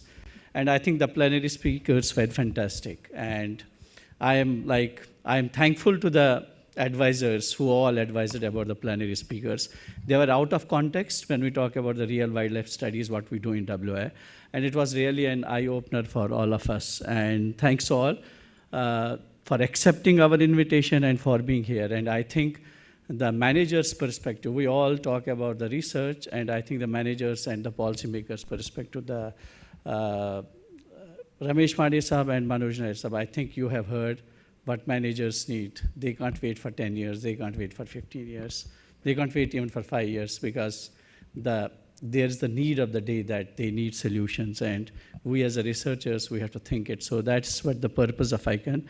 There are a lot of committees, and I will say that if I forget any name, please excuse me, because I have tried to put the list down, but I still suspect that there are some names missing. We started somewhere in the Feb, we constituted the committees. We first was the steering committee, which was chaired by our director. We had a scientific committee, again chaired by the director. We had our program committee chaired by Dean, Dr. Ruchi Badola. We had an abstract and poster review committee. All your abstracts were reviewed and read by the team of the people, scientists of WI and others. It was led by Dr. Bevash Pandav. We had an accommodation committee. Whatever accommodation you are having, it was chaired by Dr. C. Ramesh. We have a logistics and transport committee, which was chaired by Dr. Parag Nigam. We had in hospitality, the good food you are getting by Dr. S.K. Gupta and Dr. Parag Nigam. We had a reception committee, which was chaired by Dr. Vishnu Priya. We had an IT and all the technical support, and I thank all the IT staff.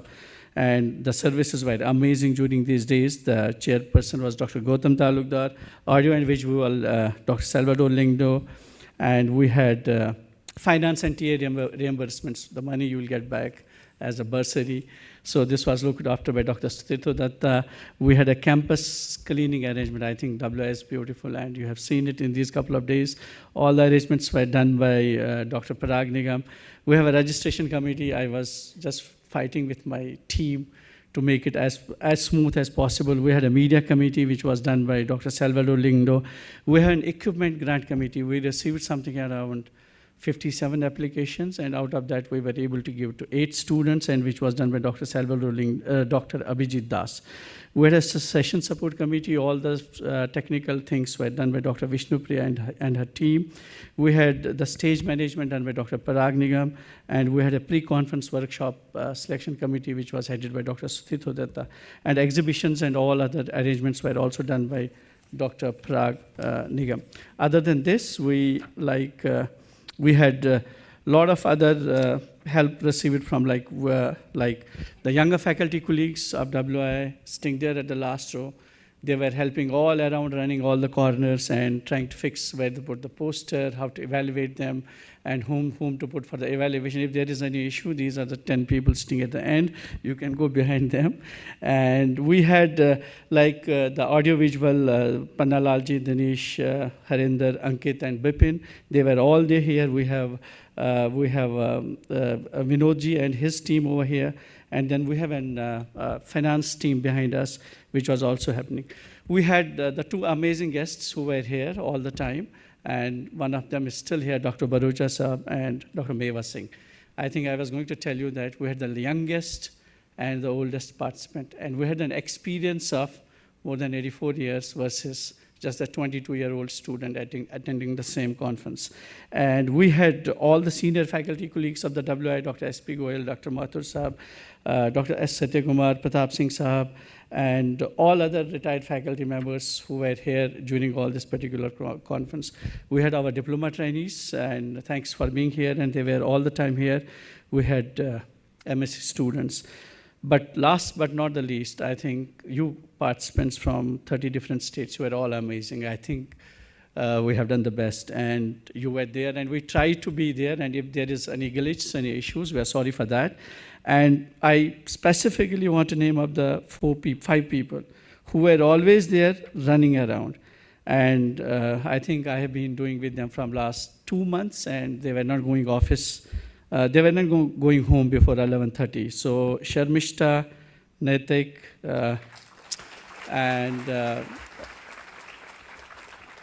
Sharmishta, Netik, and Urjit, and Kashish.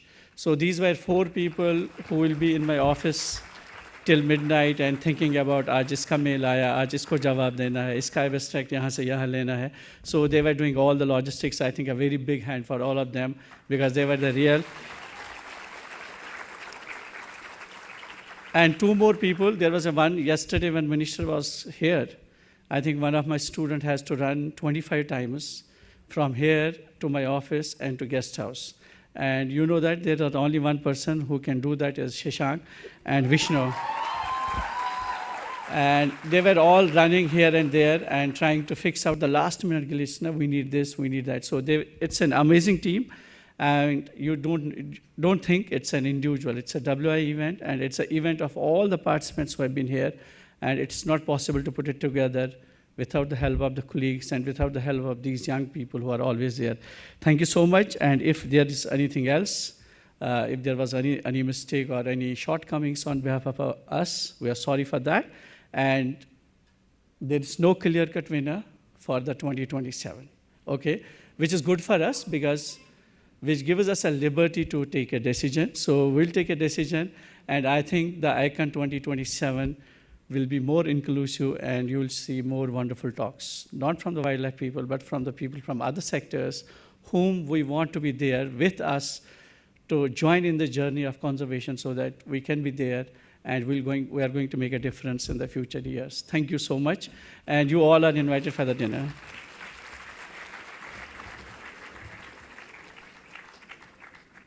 Thank you, sir. And now, borrowing words from one of our plenary speakers, Dr. Ramana Atreya, overheard while he was being interviewed by the media. In conservation, optimism is not just a mindset, it's a necessity. Every effort, no matter how small, has the potential to create ripples of change. And if we do nothing, nothing will change. So we hope ICON in its own way makes a difference. We must believe that our actions matter. Hope, perseverance, and optimism. And let's be honest, if we could survive 4 days of macaque mischief, power cuts, torrential rains, and relentless humidity, nothing can stop this community. Even with all this, your enthusiasm, patience, and commitment has made ICON 2025 successful. Thank you, and see you for dinner.